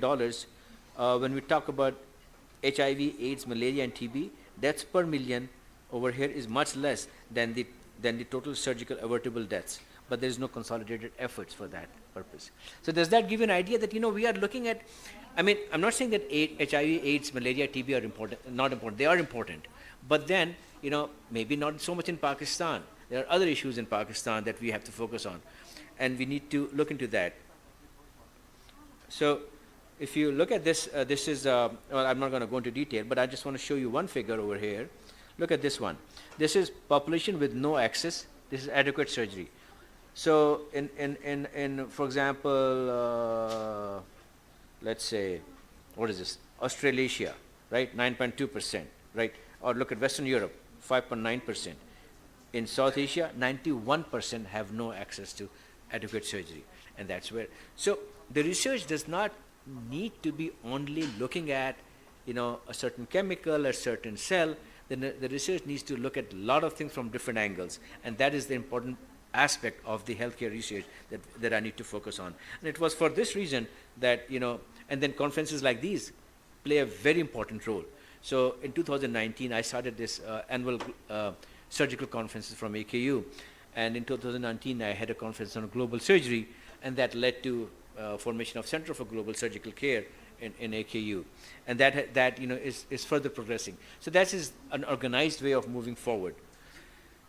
And we need to focus only on the essential things. We don't need to go into non-essential things. And there are examples where I can remove a brain tumor by cutting down the cost of doing only essentials and try to avoid the non-essentials. For example, awake craniotomy that I started about 8-9 years ago. We have data on it that shows that it does increase the neurological status and otherwise, and it's cheaper than the GA. So. Okay, so we need to be innovative also. Telemedicine is a very well-known thing, and we have just submitted a grant to NIH to look at the telemedicine for brain tumor care because of that woman that couldn't come from up north. Can we communicate with her that, hey, what's happening? 3 months have passed, you haven't gotten an MRI. Instead of finding it out of 3 years that she's unsalvageable. So telemedicine is something that we need to focus on. We get into this expensive. These are pictures of my patients, and this looks cool, right? And looks very impressive. So I can impress medical students and patients and whatnot. But then, not every hospital in Pakistan can afford these kind of toys. So we need to figure out innovative ways of how to do it. And here comes a mobile MRI. So Khan Siddiqui, you guys might know him. He's an AQ graduate, and he was one of the scientists who invented. His group invented the first portable MRI scanner. Now, if you guys have gone into an MRI machine, एक हैबतनाक से माहौल होता है, right? The techs over there, they ask you to take off your glasses, take off your ghadi, no keys, belt उतार दें, ये करें, वो करें, और आप चुपचाप से बात मानते रहते हैं. Then you go into this big machine जहाँ के it's huge and then टक टक टक टक आवाज़ आती है. Now this machine is about this big, okay, and you know, and this is all the panel over here that it has, and I can train a resident to take care of, to run this machine in half an hour. It's this panel and an iPad, and that's all. And through it, I can get the 80 to 90% of information that I need to have. I may not find all the details that I will find from a 3.0 Tesla MRI or even 1.5 Tesla MRI, but then what I need to know is there. So this machine, you know, it may be a game changer. We have published quite a few reports working with this machine over here. We were the first one to actually in the world to use this portable MRI intraoperatively. I mean, this is the Gauss line over here. I mean, the magnetic effect. This is the total Gauss line, yahan se yahan tak. So I don't have to buy different instruments, because in an intraop MRI, you have to have a different set of instruments, and you know, you have to have 2 rooms and this and that. But look at the pictures. So I don't know if you can see it so very well over here. This is from 1.5 Tesla. This is the mobile MRI. This is from 1.5 Tesla. This is the mobile MRI. 1.5 Tesla mobile MRI. Majority of the information that I need is there. I don't, you know, I mean, if I can afford, if we become an HIC, yes, we will have, you know, 3 Tesla or 7 Tesla MRI. Now, shifting gears a little bit, the problem with the NCDs that I mentioned to you about, cancer is becoming a much bigger issue. So if you look over here, the cancer, these blue lines, these are becoming a major problem, and we need to focus on that one. So I think we need to focus in Pakistan looking at cancer, because that will be a major burden on our economy, and most of the cancers are in the Asia. And that's why I have formed, so just like Global Surgical Care, I formed this Center of Oncological Research in Surgery, the COORS I call it, and COORS is basically focusing on a lot of issues, which includes this artificial intelligence for radiogenomics. So, you know, we got a grant from HEC also to do that. And over here, you can, I mean, most of you won't be able to tell that this is a GBM and this is a lymphoma. I can, but it's not that I'm smarter. It's just that I've been seeing this for the last 25 years. I've seen maybe 15,000 of these MRIs. And this is a vestibular schwannoma. So much more experience, you feed that information of a couple of 100,000, and with that unsupervised learning, you may be able to come up with better algorithms that can detect it. Because when I came to Pakistan, this was a very frustrating thing. Every time they would see a lesion in the brain, they would call it a TB. And they will put the patient for ATT for about 3 months' time. And then the patient will eventually come to me and the lesion is bigger. And I say, why did you do that? Well, it looked like a TB. So Kiran Aftab, a brilliant scientist, she's in University of Cambridge doing her PhD now. So we with the help of UET collaboration, right? We came up with these algorithms how to differentiate between TB and brain tumors, and one has to just develop a software which can then be populated to their cell phone, and then we should have good results. Moving on further, so on not only virtual biopsy using artificial intelligence and other research can be used for liquid biopsy. Do we have to really open up a drill up a bone and get a brain tumor sample? We can just do the liquid biopsy and follow with that. So this can be cheaper. We don't even have to do that many MRIs. Maybe 1,000 years from now, or maybe 500 years from now, they will say these idiots, neurosurgeons, they used to actually make a hole in the head. Can you imagine that? Ridiculous, right? So because then, you know, we will just be able to get things out from just chemical things. And then we should also look at our resources in Pakistan when it comes to health research. So what I'm doing is related to my little area, but looking at different chemicals that are available. You know, HEJ in University of Karachi, they had about, I think, more than 15,000 chemicals catalogued, right? Is that right? Right, I think it's something like that. So now that needs to be explored. The vincyl colloids, which Salima Zama Siddiqui was the one of the main persons, that's being used for antihypertensives. So we have a lot of resources also. We need to be unique. We need to think about how we can use it smartly. Our disease pattern is different. Our resources are different. So we don't have to just follow exactly what we are doing in gene therapy and high-tech surgical things, research over there in USA. We need to figure out where we can excel in Pakistan. And I don't see Dr. Faisal here, but you know, you guys are doing personalized precision medicine. So, something that we are focusing on, looking at using different medications and confrontation assay of brain tumors and normal brain. And then, last but not the least, one also needs to think it from the perspective of our politicians and our bureaucrats. So, it was very nice of the governor to come here and say the good things about this thing, but it's upon us to tell him that, hey, look, this is important, this is not important. Give money here, don't give money here. That's where the policy recommendations come in. So I'm working on my brain tumor, a small area, policy recommendations for early detection of brain tumors. Working with a group in Harvard, Key Park, he's very energetic man, and looking at different aspects of policies that we need to formulate, and then we are almost getting it published soon, inshallah. So roadmap to future realities basically are research priorities. So focus on research priorities. What is relevant to you? What is relevant to Pakistan? That is what we need to focus on, right? And then the policy integration. So from you, it needs to go to our governing bodies to say, hey, this is what we need to do in Pakistan, and bring resilience. So trying to come up with systems, come up with mechanisms to do this research where it's resilient. There are a lot of things that affect you, that undermine your research capabilities. So if you can work on that one, you will be able to get that. Now, this is the last slide, but this is the message to not all you guys who are in 50s and 60s. This is for those who are in their 20s and 30s. So remember, there's a circle of control, you might be aware of that, and there's a circle of influence, and there's a circle of concern. So circle of concern is important to be aware of what's happening in the world. But then what is really important is the circle of control. What can you control? What is your impact? That is important. Circle of influence, you can do something, you can push things away, but then really main circle of control. So as you go through your education and training and you start your research and your health care business and whatever, you may go abroad. I tell you, if you come back to Pakistan, you have much more impact because your circle of control is much more relevant to you.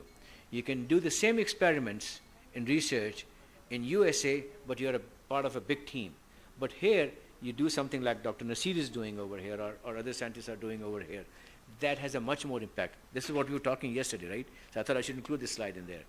And that is an important aspect. So all of you have to remember that the satisfaction that you get, or your chairman, Professor Rahman, came in here and started this institution.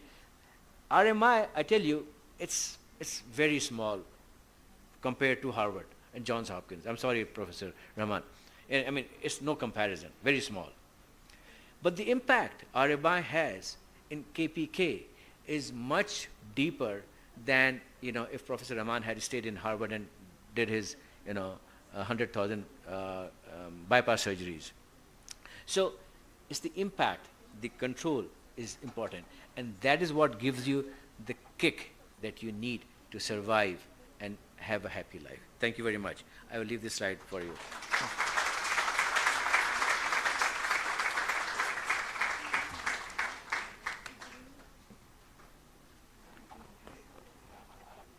I assume there is a panel discussion, right? So if there are any comments, anything, while they are arranging that, more than happy to talk about it.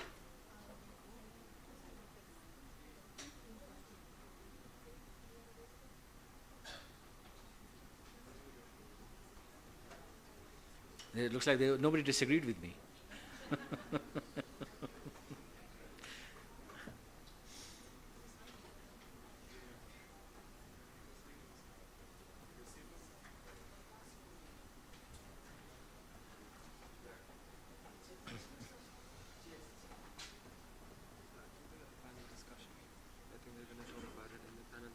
Sorry?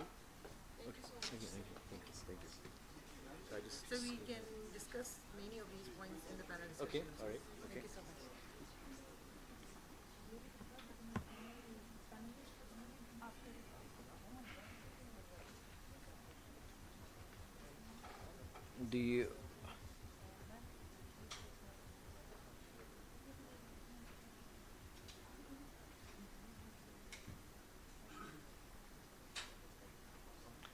we need to, Professor Nasi, do we need to keep this title up, or are you going to put your own title of Global Health in Transition? Huh? Leave this? Okay, all right, okay. Yes, sir, thank you, sir.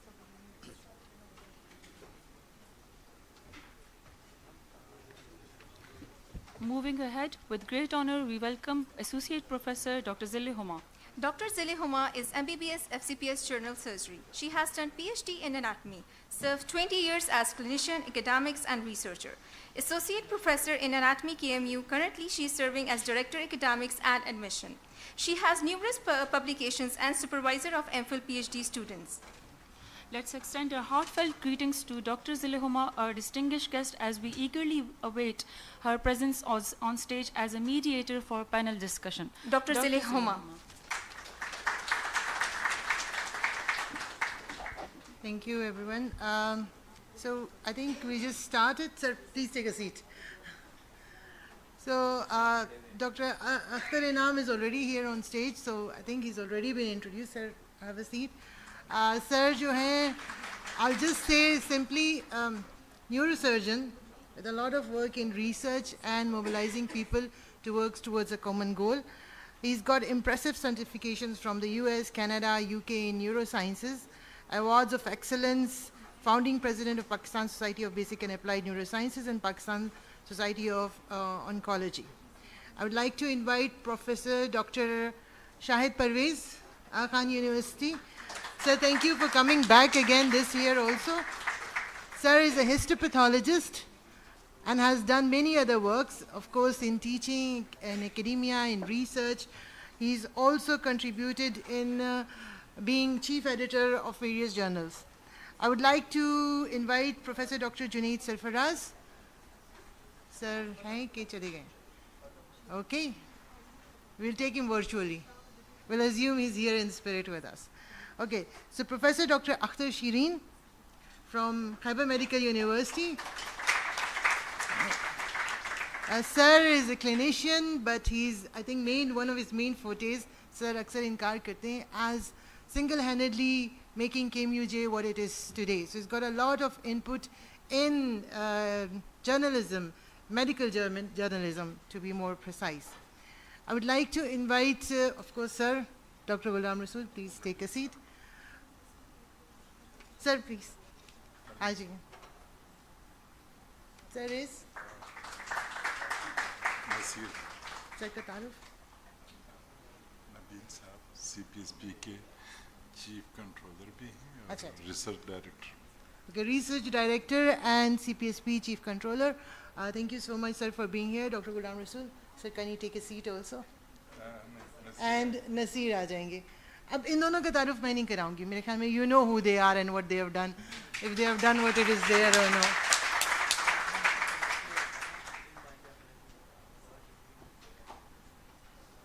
We are playing musical chairs right now. Right, so thank you all. We have, I think, sir, how much time do we have now? An hour? Max? 45 minutes. So I would like to really request everyone to just keep the answers as short as possible to let everyone talk. Maybe the audience can get involved at some point with questions also.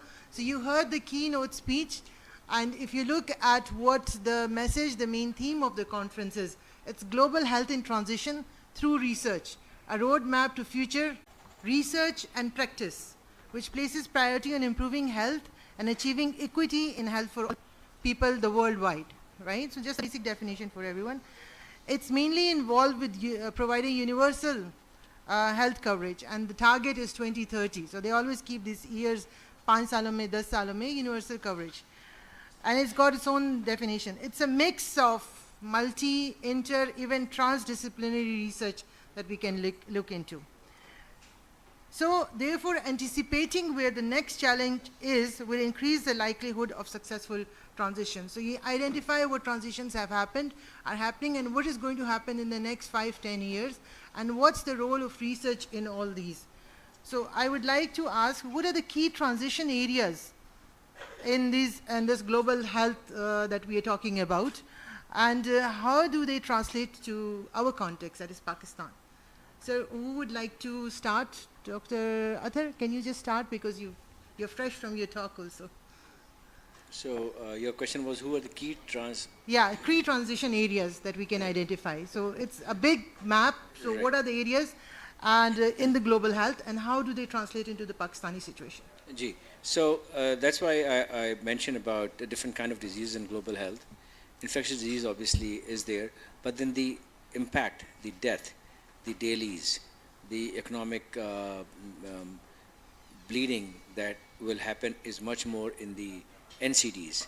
And among the NCDs, although cardiovascular does not have that much of a disability and the catastrophic expenditures, because if I get a heart attack, I die, right? But then if I get a cancer, I'm going to really suck up all the resources of my family because of emotional baggage or whatever reason, and end up leaving my family destitute.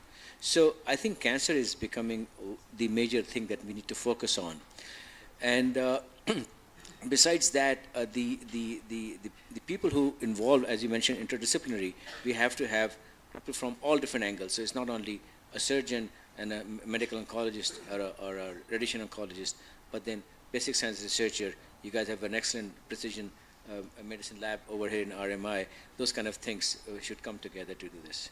Right. Thank you, sir. Dr. Akhtar Shireen, what do you think? Thank you. I'm basically a clinician, and we are majority are clinicians sitting here. I will look at it from different angle. If we look at the global, because we are looking at the global level, then the priorities should be first to see the disease burden globally, and then regionally, and then locally. We have to think global and act local. This should be our main emphasis, especially if we are addressing our local issues. Now, we can take the example of the COVID.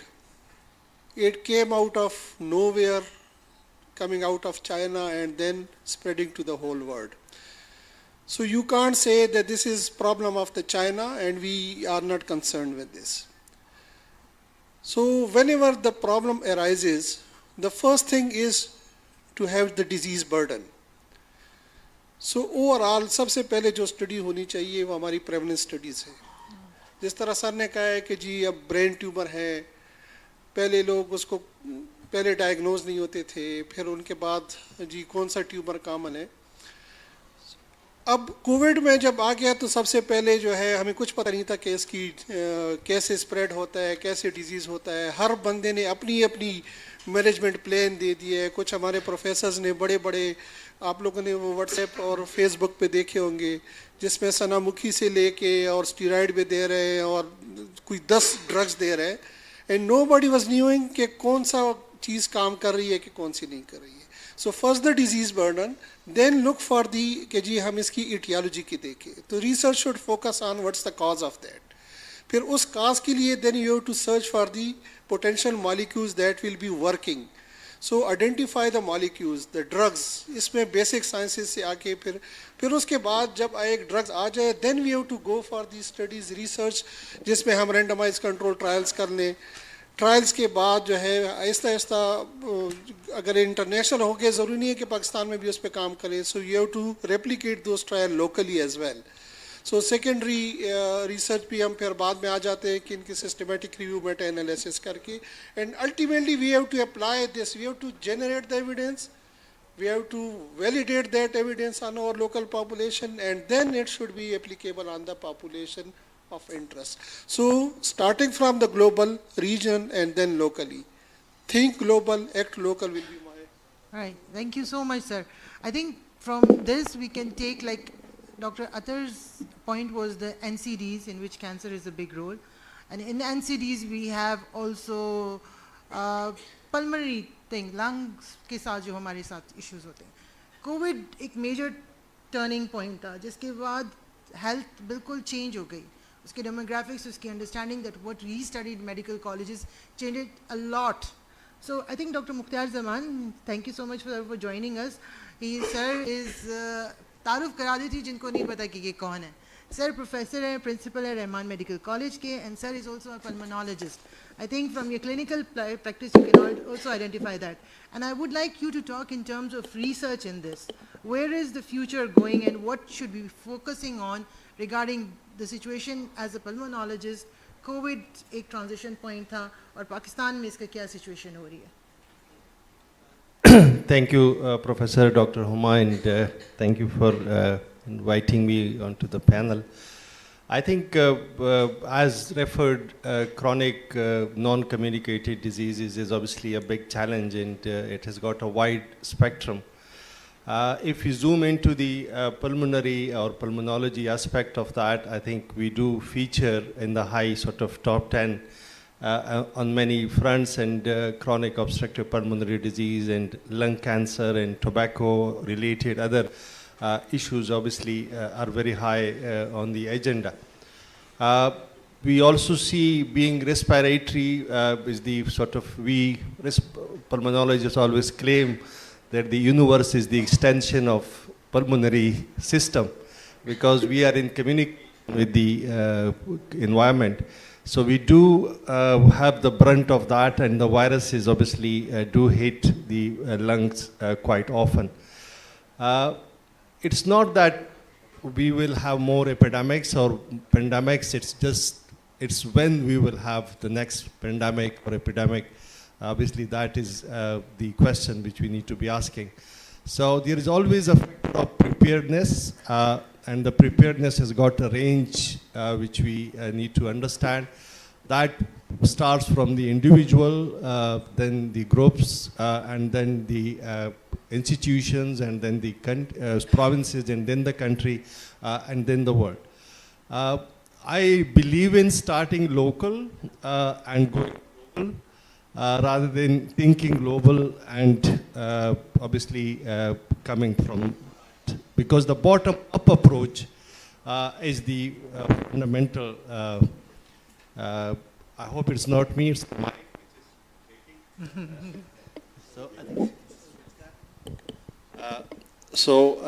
so that's bottom-up approach is probably the best approach, because then we can have a control environment, as the circle of control has been referred to, because the mistakes can happen at a small level, and then we can learn from that, and at least we can tell that this is not the way to do it, and this is not the way it will work, and then we learn from the best practices, and then we take it from there. Just to give you an example, we have a very killer disease, which is a multi-drug resistant pulmonary tuberculosis. And we used to treat that with 24 months treatment, and a treatment would cost to a poor person about 3 to 4 lakh rupees over the 2 years period. But I think again, working locally, working together, that treatment duration has now been brought to 8 months with a lot more effective drugs, with a lot more effective strategies. And that's why I think there is now hope that the multi-drug resistant TB is not going to be that bigger challenge, and it will become like any other TB, which will get cured in 4 to 6 months period. So that's obviously are the successes which are happening because of the joint working. What I would see the big burden which we have is that people are working in silos. I remember that we used to give 18 different pills to a TB patient, but once we had this combination therapy, we only give 4 tablets with 4 drugs in each tablet, and that's what we need to learn from, that we need to have a combined one unison attempt network to address.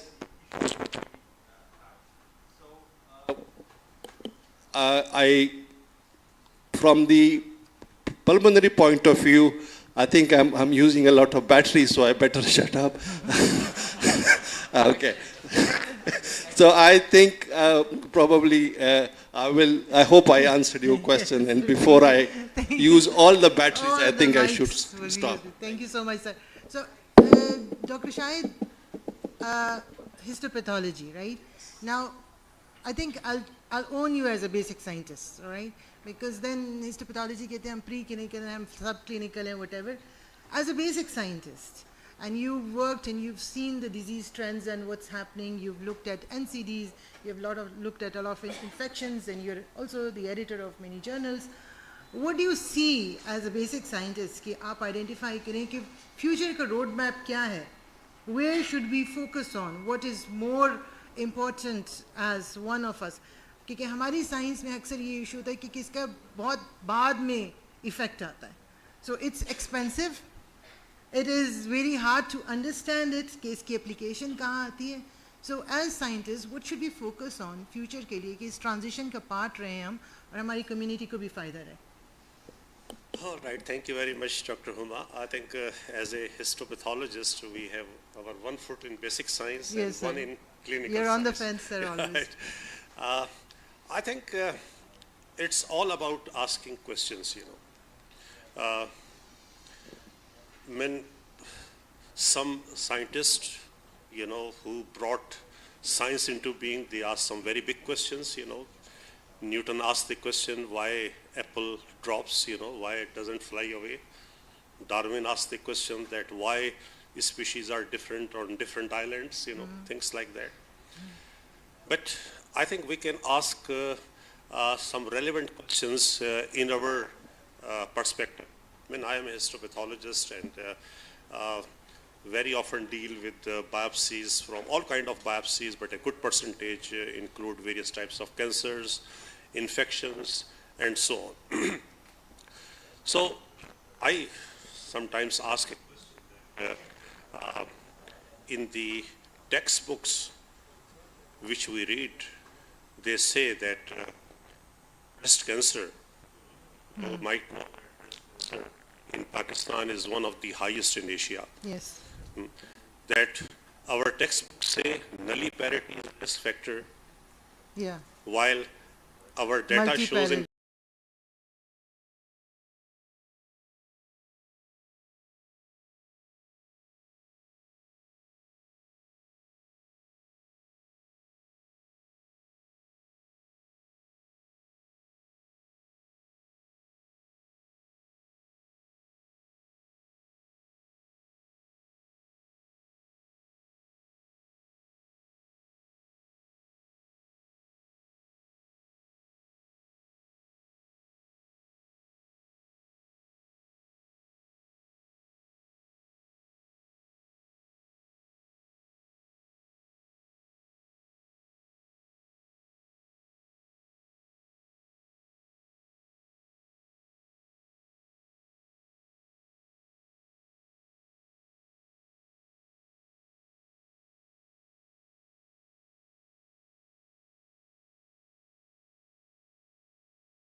اور میں سمجھتا ہوں ان کے ساتھ ساتھ یہ responsibility بھی بنتی ہے وہ پیشنٹ کو ایجوکیٹ بھی کریں اور اویئرنیس بھی دیں. اس سے تو ہم بہت حد تک اپنا جو ہے برڈن کم کر سکتے ہیں. جو سی پی ایس پی کا رول پلے کر رہا ہے ریسرچ میں, ظاہر سی بات ہے کہ جیسے ہم نے فیلوشپ پروگرام کے اندر ایک اسینشیل کمپوننٹ کے طور پہ ریسرچ کو رکھا, اور ہم نے کوشش کی کہ ہمارے جو ٹرینیز ہیں وہ ایٹ لیسٹ اپنے 6 month respective with their fields اس میں انگیج ہوں اور کچھ انوویٹیو ورک کریں. لیکن انفارچونیٹلی جو اس میں بھی ہمیں نظر آ رہا ہے وہ یہ ہے کہ انوویشن جو ہے وہ بہت کم ہے, اور ابھی تک جو ہے وہ ہم ریپلیکا اور اسی کے اوپر چل رہے ہیں کہ جی ڈیولپ کنٹریز نے کیا کیا, ہم نے کیا آئیڈیا کو لیا. ابھی سر پروفیسر جو شاہد صاحب نے بڑی اچھی بات کی تھی, اور کل میں نے اپنی سلائڈ میں یہ دکھایا تھا کہ ہماری اپروچ کیا ہے. ایک وہ تھا جس نے سیب گرنے کے اوپر نیوٹن کا دے دیا تھا ہمیں, اور ہم ابھی تک یہ سوچ رہے ہیں کہ اگر سیب نیچے گرا ہے تو اورنج بھی نیچے گرے گا, یہ بھی نیچے گرے گا. ہم خود سے کچھ نہیں سوچتے. ابھی کووڈ کی بات کی تھی, کووڈ کے دنوں میں ہماری اپنی کیا اپروچ تھی, ہم صرف اسی چیز کا ویٹ کر رہے تھے کہ جی کب کوئی ویکسین آ جائے, اور وہ بھی ہماری ڈیولپ کنٹریز کی طرف ہم دیکھ رہے تھے. تو اس میں سمجھتا ہوں کہ جی سی پی ایس پی نے اب یہ کیا ہے, اب اسی پلیٹ فارم سے میں بتا رہا ہوں کہ کیونکہ ہم نے یہ دیکھا کہ ڈیزرٹیشن رائٹنگ کر رہے ہیں, سائنوپسس کر رہے ہیں, لیکن اس میں ایز سچ وہ چیز نہیں آ رہی, تو اب ہم آرٹیکل رائٹنگ کی طرف جا رہے ہیں. اور اس کے لیے ریکویسٹ یہی رہے گی کہ جتنے بھی ہمارے سینئر پروفیسرز ہیں, ایگزامینرز ہیں اور سپروائزرز ہیں, کہ وہ اس چیز کے لیے جو ہے وہ ان کو انکریج کریں کہ کام جو ہو وہ جینون ہو, ڈیٹا جو ہو وہ جینون ہو, بجائے اس کے کہ اس چیز کو جو ہے وہ ایک فیک ڈیٹا کے تھرو اور کاپی پیسٹ کیا جائے. تو جب تک ہمارے جینون کام نہیں ہوگا تو ظاہر سی بات ہے ہم اس طریقے سے اپنی پاپولیشن کے حساب سے جو ہمارے لوکل برڈن ہے اس کو ہم ایڈریس نہیں کر سکتے. جب تک ہم اس کو جینون ایڈریس نہیں کریں گے تو پھر ظاہر سی بات ہے ہم اس کے برڈن کو ریڈیوس بھی نہیں کر سکتے. تو میری تو اپنی یہ رائے ہے کہ ہم پرائمری ہیلتھ اسٹرینتھن کریں تاکہ ہم جو ہے وہ اسٹارٹنگ میں اس کو ڈکریز کر سکتے ہیں. Thank you so much. Right, so سب کی کاز کے اوپر بات ہوئی تھی, جینیٹکس کی بات ہوئی, ڈاکٹر شاہد نے بھی بات کی کہ کے پی کے بلوچستان افغانستان میں کیوں سی اے زیادہ ہو رہا ہے. A major thing that impacts global health is environmental issues, environmental health, and that's a major change that's happening the world over.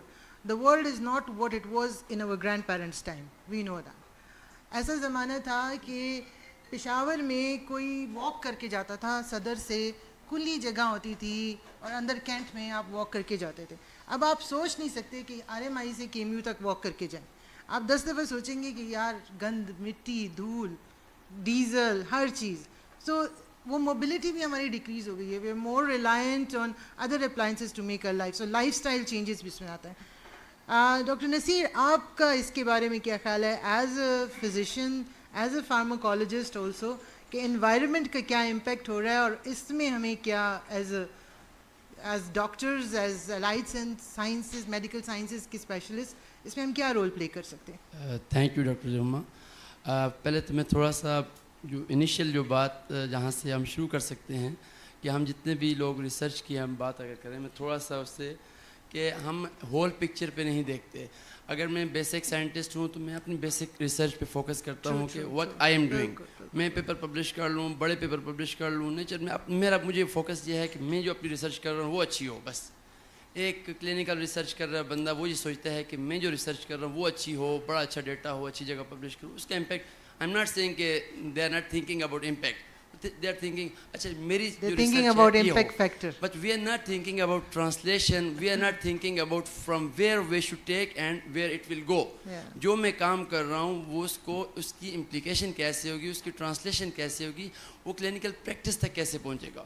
So what we are thinking, we only think about what I know. میں اگر clinical research جانتا ہوں تو بس میرا اسی پہ focus ہوگا. میں نہیں ازامت کروں گا کہ میں بیسک ریسرچ سائنٹسٹ کے ساتھ بیٹھ جاؤں اور میں اس سے کیا ہوں کہ میرے یہ مسئلے ہیں, please help me in this. Basic scientist نہیں سوچتا کہ I should go to clinician and ask what you have problem, what you are facing the problem, how I can help you. میں ڈینٹسٹ کو نہیں ہیلپ کرنا چاہتا, میں کہتا ہوں جو میں کر رہا ہوں. So this conference is really multidisciplinary, cross disciplinary, کہ ہم سارے لوگ مل کے how we can improve our health research overall. So it will leads to change the environment as a whole. True. Thank you so much, sir. So environment ke bare mein Huma, can I just add about the environment you referred in, that is very important. I mean, we been surrounded by so many industries, and then the vehicular traffic, and then the adulterated fuels they use, and the other things which happens. We are at really fixed position. We have about 700 brick kilns around the Peshawar Valley, and anyone who been to a brick kiln will know what it means. There are about 150 people working on it. They burn about 28 ton coal and about 2 ton of rubber. At the chimney level, the SO2 level is about 27,000 ppm. And that environment has got 14,000 ppm sulfur dioxide. The PM 2.5 particles is 20 times higher than the WHO recommended level. The average expectancy in that population is not higher than 40, which is 20 years below the, and the same is about the coal mines. We are surrounded by hills and we have a lot of coal mines. And that people are exposed to the things which were happening in West in the 40s and 30s of coal digging through hand and hauling it into a mine. And I saw this man bringing out a sack and used to go down and come back. And I said, you're very quick if you're bringing it from 700 feet down. He said, no, there are 6 people below me which are like a relay run, you know. So they shift the one to the next and next. So I think we have a local personal issues, we have environmental issues, and that is bringing, and then the house smoke, the fuel use, the biomass, the all others are contributing. So I think we all, as Dr. Nasir is saying, that we have to be together to address all these issues, to reduce the impact, whether that is in the neurosurgery, or is that the workload of the histopathologist, or for that matter, for any other specialty. Yeah, thank you. Thank you, sir. So I think if we sort of conclude the whole session and we identify the key point, we were supposed to identify a roadmap to future realities. So, I mean, the reality is what we're going to make it now. So us sitting here right now, whatever age we are in, are going to define the future, what is going to be for our children, their grandchildren, and forever.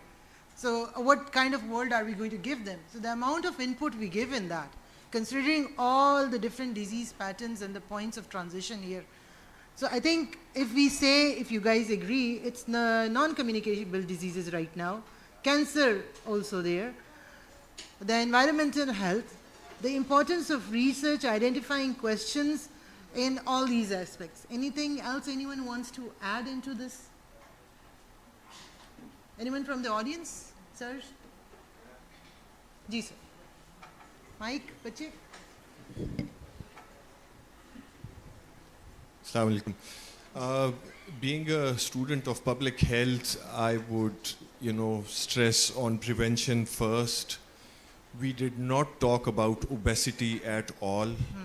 Diabetes is related Lifestyle to it. Changes. Exactly, ma'am. I was going towards that. 30% of your population is having diabetes, which can be prevented through lifestyle changes. Yeah. So all the clinicians need to prescribe lifestyle changes. कि इतने steps आपने walk करनी है. Can you imagine 65 plus? This is an evidence is there. कि 65 plus की जो population है, if they are walking 5,000 steps and above, they have 80% more probability to live longer than 80 years. They need to tell our population, means physicians. So I think your point coincides with Dr. Nabi's point. And Dr. Nasir's as well. Prevention also in part of primary health plus care. Physicians should prescribe these lifestyle changes. They should tell them, जैसे वो दवाई का पूछते हैं कि अगर दवाई नहीं खाई फिर मेरे पास किस लिए आ रहे हो. So if they walk and they eat healthy, so obviously these things can be prevented. Diabetes reverse होती है. There is an evidence कि 27% diabetes reverse हो सकती है. जो जिनको diabetes है वो ठीक हो सकते हैं if they prescribe them these lifestyle and the patients changes. Follow them and there's a good compliance in them. I think compliance is also a major issue. Thank you. Any student wants to put any input? You might have a unique perspective जो हमने सोचा भी नहीं है. Anyone else? Yeah, good. Please. Thank you very much. I'm Dr. Satyaram, and I just want to comment on that. Being gynecologist and now the second fellowship in Urogyne. I just wanted to say that from my side, the main important research question is that why we don't use contraception. When we are going to overcome our population explosion. The Dr. Adib Rizvi, very important urologist, he used to say that we can't let them die just because they don't afford to live. I think we are letting them die because they are not affording treatment. So if we are not going to overcome our population explosion, whatever our resources are, we are not going to cover all the things, whether we are talking about the cancers, whether we are talking about the environment, because the environment is making by because the human your health beings. Services become diluted as Yes, the people and increase. we are not, nobody, I mean, even in medical education, we think that contraception only belongs to gynecologists. It doesn't belong to, it belongs to each and every person. Whenever you are going to improve your quality of life, then you can cater your population. And when you are not going to cater your population, it's just useless. I mean, just qualified people are making other qualified people more qualified, and unprivileged people are living even in the downstreams. So we are creating two edges of the population. We are making ourselves a state in the state. We are not talking about our state. So I think that our research question, when we should going to control our population to cater them. Thank you. And how to do it. Again, that's again in prevention, I think, primary health care. Sir, do you want to put... I think this is a very, very important, concern. Yeah. And I think the answer lies in the education, particularly education of the girls, women. When next door we have seen, at the time when East Pakistan parted away, we were, I think 6 crore, they were 5 crore, now we are about 25 crore, they are 16, 17. So I think the education in Bangladesh at the basic level, primary level and secondary level, so just maybe that awareness will come from the education, the girls' education. So if lots of girls particularly are out of school, then any other thing probably won't work. Yeah. Right, so education, a key point. I think education, girls, I think men, why boys. The girls only? Yeah, I but think this is again a gender-biased, and I really against it. We are living in a male-dominant society, so I think we address them more rather than we are teaching the girls to use contraception. Education उनको दी जाती है जिनके पास ताकत होती है. I said particularly. Yeah, that's also. Yeah, true. जी sir. मैं एक पॉइंट इसमें ऐड करना चाह रहा हूँ कि बिल्कुल ठीक कहा आपने कि सिर्फ गर्ल्स और फीमेल की बात क्यों है, क्योंकि एज ए पार्टनर हमें दोनों को देखना है. लेकिन उससे ज़्यादा मुझे लगता है ज़रूरी है कि as we are living in a joint family system, तो जो हमारे पेरेंट्स होते हैं ना, उनको भी बहुत ज़रूरत होती है इस चीज़ की अवेयरनेस देने की और एजुकेट करने की. वरना ये बहुत सेंसिटिव इशू है, इस पर वो फ़ौरन जो है वो फिर इस तरह की बातें लेकर आ जाते हैं कि दैट इज़ अगेंस्ट द इस्लाम और ये तो एड्रेस करने की ज़रूरत है. लेकिन अगेन क्योंकि पेरेंट्स अगर जो हम उनको एजुकेट कर दें तो मैं समझता हूँ कि they are the head of the family और बहुत आसान होगा डिसीजन लेना एज ए पार्टनर दोनों के लिए, वो मेल हो या फिर फीमेल हो. बिल्कुल. सो इसमें इक्विटी की बात आती है, इक्वालिटी की बात नहीं आती, इक्विटी की बात है. जहाँ ज़रूरत हो, जैसे ज़रूरत हो, उस तरह का आप फॉर्मूला उसको पेश करें जो उसकी सिचुएशन के मुताबिक हो. If you can see even in our demographics, the more educated your families get, the smaller the families get. We were 5 brothers and sisters, but I have 3 kids. Yeah, but the lower income में भी ये change हो जाता है. So again, we need to understand. Any other question? Yeah, I just wanted to make a comment that somebody said from the panelists that there is a rise in the incidence of carcinoma of breast, especially in the younger population.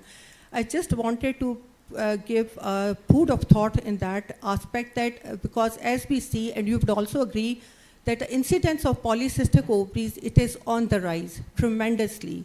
Previously, when I was a student, it was 15 to 20%, and now, yesterday I was seeing the evidence, and it has reached to 52%. And it is one of the reason of rise in endometrial cancer. I think we should also look into this matter, that maybe, because this is rising very at a very high pace, so this can be one of the reasons. My other question from Verdi Principal RMI, that you said that pulmonology, it is an extension of the environment. We do agree for that. So can you just throw a light that what change in the spectrum of diseases you have seen after the population has been exposed to COVID, like regarding these infectious diseases as well as the cancers? I think I will just in a few seconds, I think I've seen a lot positives, and obviously there are some negatives for the individuals, but I think there are a lot positives for the masses. More awareness about prevention, use of mask, the disease, TB incident, so is of the other infections in the community. So I think COVID is a wake-up, or was a wake-up, and I think that has done tremendous good in overall. So I think let's be that the was once is, and will be was soon. So I think let's be watching this, and we have to what we see and carry on improving the health. But I think I see more positives than negatives. Thank you, sir. I think so, winding up the whole thing, the idea was to raise questions. And I think everyone in their mind is thinking about a particular question. And I think that was the reason for this whole conference. And I think if we achieve it in the first couple of hours of the conference, I wonder what we're going to do for the rest of the 3 days. But it is, again, think what is happening, think about your context, and you come up with so many questions. And those questions are not simple questions. They are actually research questions. And then you just have to answer those research questions by doing the research. So thank you, the panelists, thank you, the audience, and thank you all for attending the conference. I think I'll hand it over to the students so they can guide you what's going to happen next.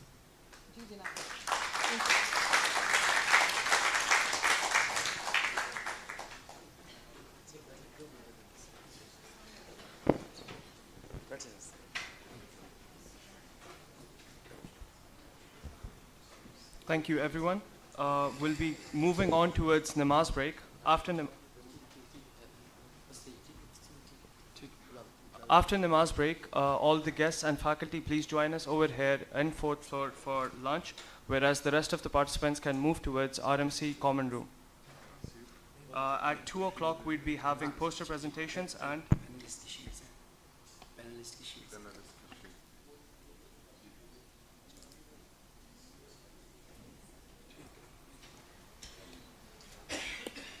okay, we'd be awarding the panelists right now. If the CEO can please join us on stage. And Iftikhar Qayyum Sahab as well.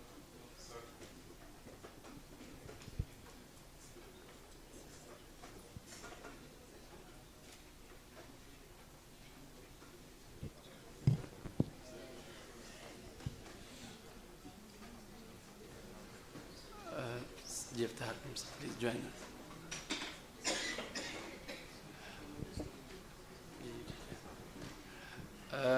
Dr. Nabil Beg from CPSP, please receive your shield. Thank you, sir.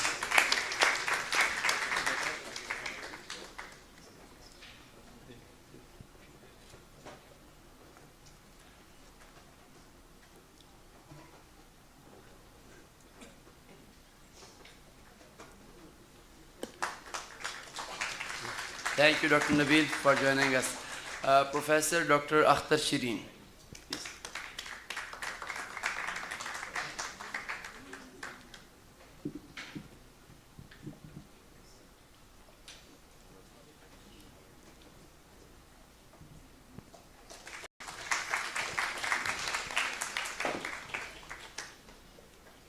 Professor Dr. Shahid Pervez.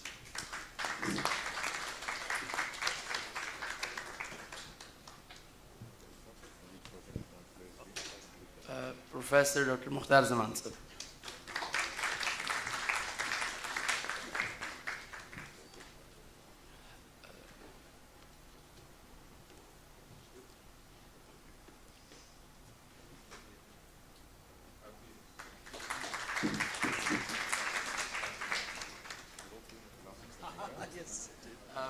Professor Dr. Atar Inam sir.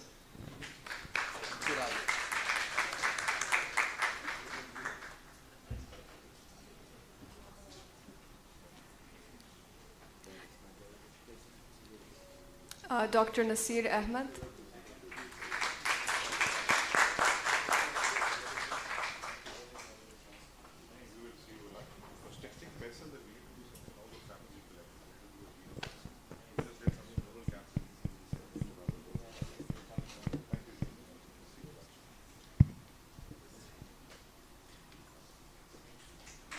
Dr. Nasir Ahmed.